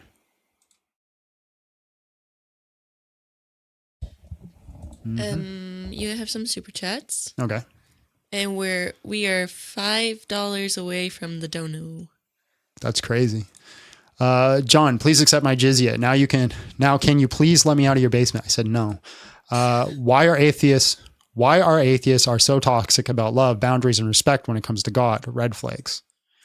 On paternity leave, baby sleeping, wife watching with me for first time, humbly requesting the Silly Goose song so she can hear it before the baby wakes up. I got you, bro. Hopefully the baby didn't wake up. Ladies and gentlemen, boys and girls, step right up and witness the silliest goose you've ever seen.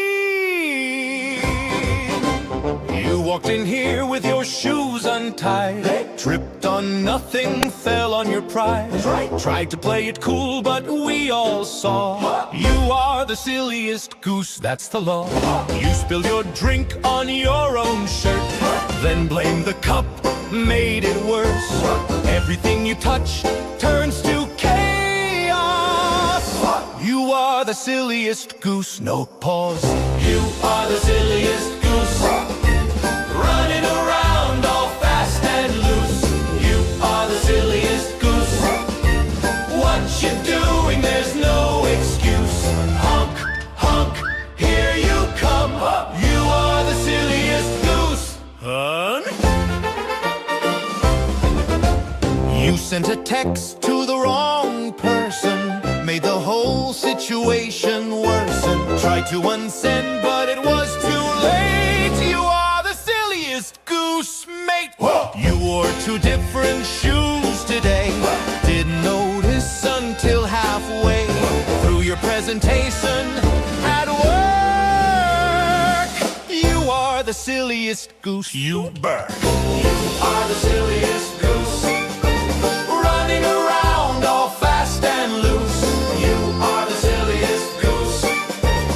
what you do and there's no excuse. Honk, honk, here you come. You are the silliest goose, hon. Round and round the goose goes, where it stops nobody knows. Flapping wings without a care, silly goose everywhere. You walked into a glass door, you locked yourself out once more. You forgot what you were saying mid-sentence. You are the silliest goose. No prevention. You are the silliest goose. The silliest. Running around all fast and loose. You are the silliest goose. Silly goose. Making mistakes like there's some kind of juice. Honk, honk, waddle along through. You are the silliest goose. Boo. Silliest goose. Silly, silly. Silliest goose. Honk, honk. You are the silliest goose. Circus music fades with honking.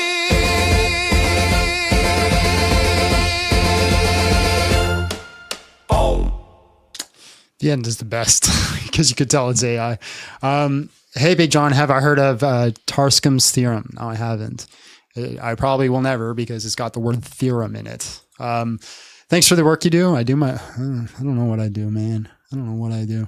For the grift bar, thank you so much. Things are happening in the legal world is all I'm going to say. Isn't it always happening? Something happening in the legal world? John, have I heard of Dr. Heiser's take on the conquest narrative? Basically, the G-side words are exclusively linked to the Watchers and the Offspring. No, but Michael Heiser has some excellent representation of Old Testament. Like that's literally what his field is in the Old Testament. I think specifically like in Exodus. So if you really want to hear a Christian's perspective on the Old Testament, Dr. Heiser is the way to go. So I highly recommend everybody listen to his Naked Bible podcast before he passed away. He's got a lot of good information in there. Jesus is the first fruit. I don't know. Why would God all of a sudden change his name and change the language and his message to Arabic? Great question. Actually, that's literally what the Quran states. The Quran states that it's giving it to the Muslims because they couldn't get the gospel in their language. My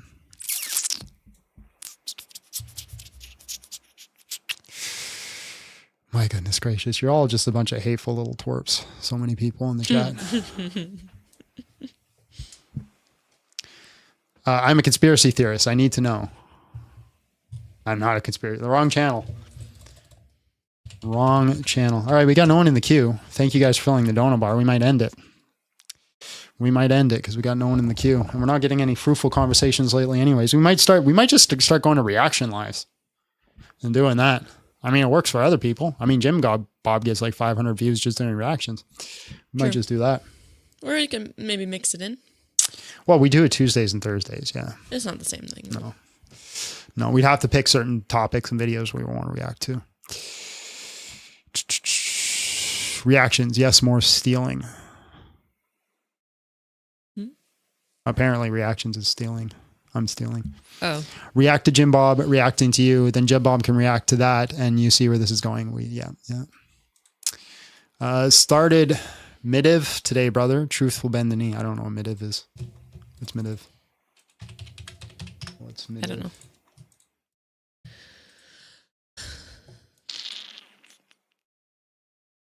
know. Just so you guys know, even if we don't have anyone in the queue, if I already talked to you today, I'm not. Oh, your master's in divinity. Congratulations. If I already talked to you today, we're not talking again because we're not rehashing old things that we didn't get anywhere. There's a reason we moved on. Either the conversation was played out, done, or we weren't getting anywhere. You have to come back another day. I'm tired. I'm really tired. I woke up how many times last night? Let's see. You said 6. 1, 2, 3, 4, 5. Yes, 7. Sorry, 7 times. So woke up 7 times last night. I had some crazy dreams too. Crazy dream. Masters of Divinity sounds like Doctor Strange movie. True. I've seen Big John go off and start cussing sometimes. He's only human. He's not. Yeah, that's true. Yeah. Are you gonna come in today? With you? No, just in general. Probably not. I got a big project I want to do, and it's going to take me a while to find, because I need to find some videos on that project. So if I can find it, then yeah. But if I'm still looking, probably not. Okay. Because I want to Just try to let get me the know. video out for tomorrow for the project. How do you feel about eating leftovers? Great. I love food. Food is great. Leftover beef stew. I think I need to get more salt in me because I'm not retaining water. I need to start eating more salt. Okay. Yeah. Well, you don't ever salt your eggs, which weirds me out. But I haven't had eggs in forever. But What do you when mean? You cook my eggs. Why don't you salt them? because everybody likes a different amount of salt. Huh. Or whatever amount of salt you would put in yours. Yeah, you don't like that amount of salt. I understand loving God and worshiping Him and being Christian, but then to take money for that, that's what I don't understand. Bruh. The Paul literally says that you should take money for sharing the gospel, and if this is what I do full time, how am I supposed to pay my bills? It's a full-time job to study and learn this information, to make content, to do videos. I put more than full-time hours in doing this. How am I supposed to pay my bills if I'm not supposed to take money from the people who are getting the content? Just curious. The entertainment. Molecular biologist Douglas Axe's book, Undeniable, explores protein complexity, a great reference for evolution's dilemma. I'm not doing the evolution thing. I know everybody wants me to go down that path. I'm not doing it. Didn't I concede I wasn't a Christian? No, I didn't. That's part of the video I'm making today. The dishonest, disingenuous baboons that we call Muslims. It's crazy what you can do when you cut things out. How dare I accept money for a service, right? Right? He's not even forcing. No, I'm just asking. Well, I mean, technically I am forcing. If you guys stop giving me money, then we'll end the show. Well, yeah, but that's not really. But that's like any business. If you stop giving money to the business shuts down. Not doing the evolution thing. I'm not doing it. Then please tell me how I'm different than the preachers that live in Hughes houses. Who? Huge houses? How are we different? We live in a tube. Yeah, and also, who cares if they live in a huge house? Mm-hmm. Would you rather watch a movie of God creating the world or a movie of Paul's whole life, also known of any good books on Christianity? Lots of good books on Christianity. I would rather watch a movie. Hold on. Hey, handsome John, love your lives. They are invaluable for my research. I wish I could donate more, but I'm a poor. Hope to talk to you one day. Every AMA doesn't match my schedule. Love your sarcasm. I grew up with it. People are just sensitive. Red heart emoji. Thank you, man. Thank you. You can always be broker. Just letting you know. Just to answer this person's question, though, would you rather watch a movie of God creating the world or a movie of Paul's whole life? Probably Paul's whole life. Yeah. Yeah. Any good books on Christianity? Depends on the subject you want to look at.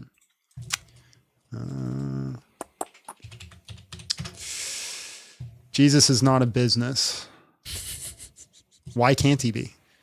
Actually, I'd actually love for you to show me in the Bible where it says that you cannot make a living sharing the gospel. Did Jesus live in a huge house? Did Jesus have a lot of money? Did he preach about money value? Okay. Do you have a phone? Are you a Christian? Or are you not a Christian? Here's the thing. I'm actually, if you're just somebody who's not a Christian and you're just pretending that you know Jesus, but if you are a Christian, let me ask you, if you have a phone, why haven't you sold it? Do you live in a house? Why didn't you sell it? Do you have a car? Why didn't you sell it and give it to the poor? Why aren't you walking around in robes and riding an ass like Jesus did, sharing the gospel? Let's be consistent here, right? If I'm not Christ-like and you're a Christian and you are Christ-like, you should have done all these things that you're preaching, or you're a hypocrite. One of the two. And then you're going against scripture. It says you're worrying about the log are you worrying about the speck that's in my eye before you worry about the log that's in yours? No, I'm just saying, if they're being consistent, if they think that, hey, you shouldn't worry about money, you shouldn't worry about your house, you shouldn't worry about your finances, you shouldn't worry about paying your bills, be consistent. Sell everything that you got, go live in the street like Jesus did, and trust that people will just provide for you as they need it. I hate to break it to you. I hate to break it to all you guys. Guess what? Jesus accepted money.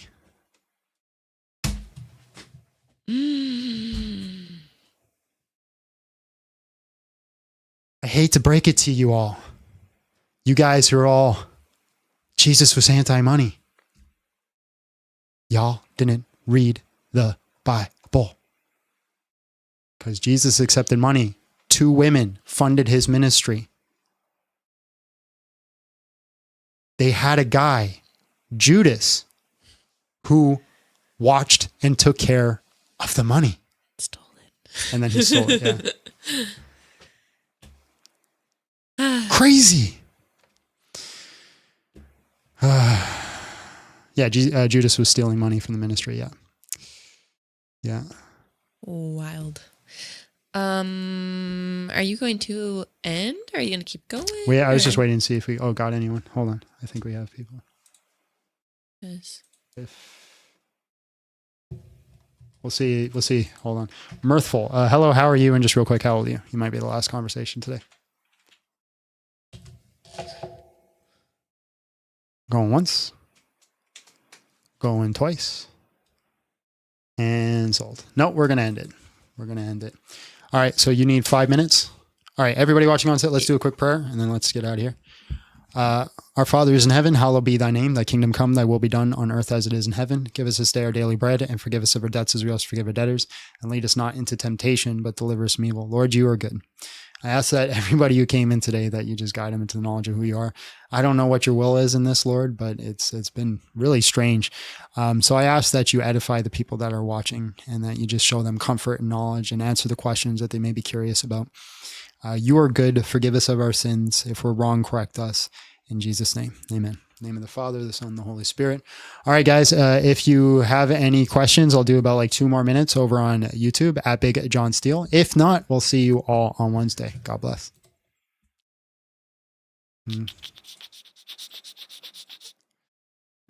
How long do we have on this rock? Maybe 80 years, if you're lucky. Maybe. Oh my goodness gracious. Why? I don't know what it is. I don't know what it is about my life that just draws in the nincompoops. Something about me just draws in nincompoops. How do I feel about playing the Punisher in MCU? Me? Like, are you offering me the job? Yeah, I think he's been saying that you look like him. I'll take it. New update on Crimson Desert. Yeah, a new update came out today. I'm excited to look at it, but I got a lot of work to do today, so we'll see if we get to it. Can I ban Block by Bud until he changes his name to Little John? I'll bring it up with the council.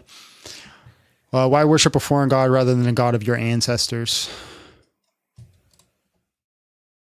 Do I not look Jewish to you? Are the traditional Christians I'm not worried about if you're Eastern or Western righted? Just by what? What is the objective of Crimson Desert? Haven't played it. To have fun. That is your objective.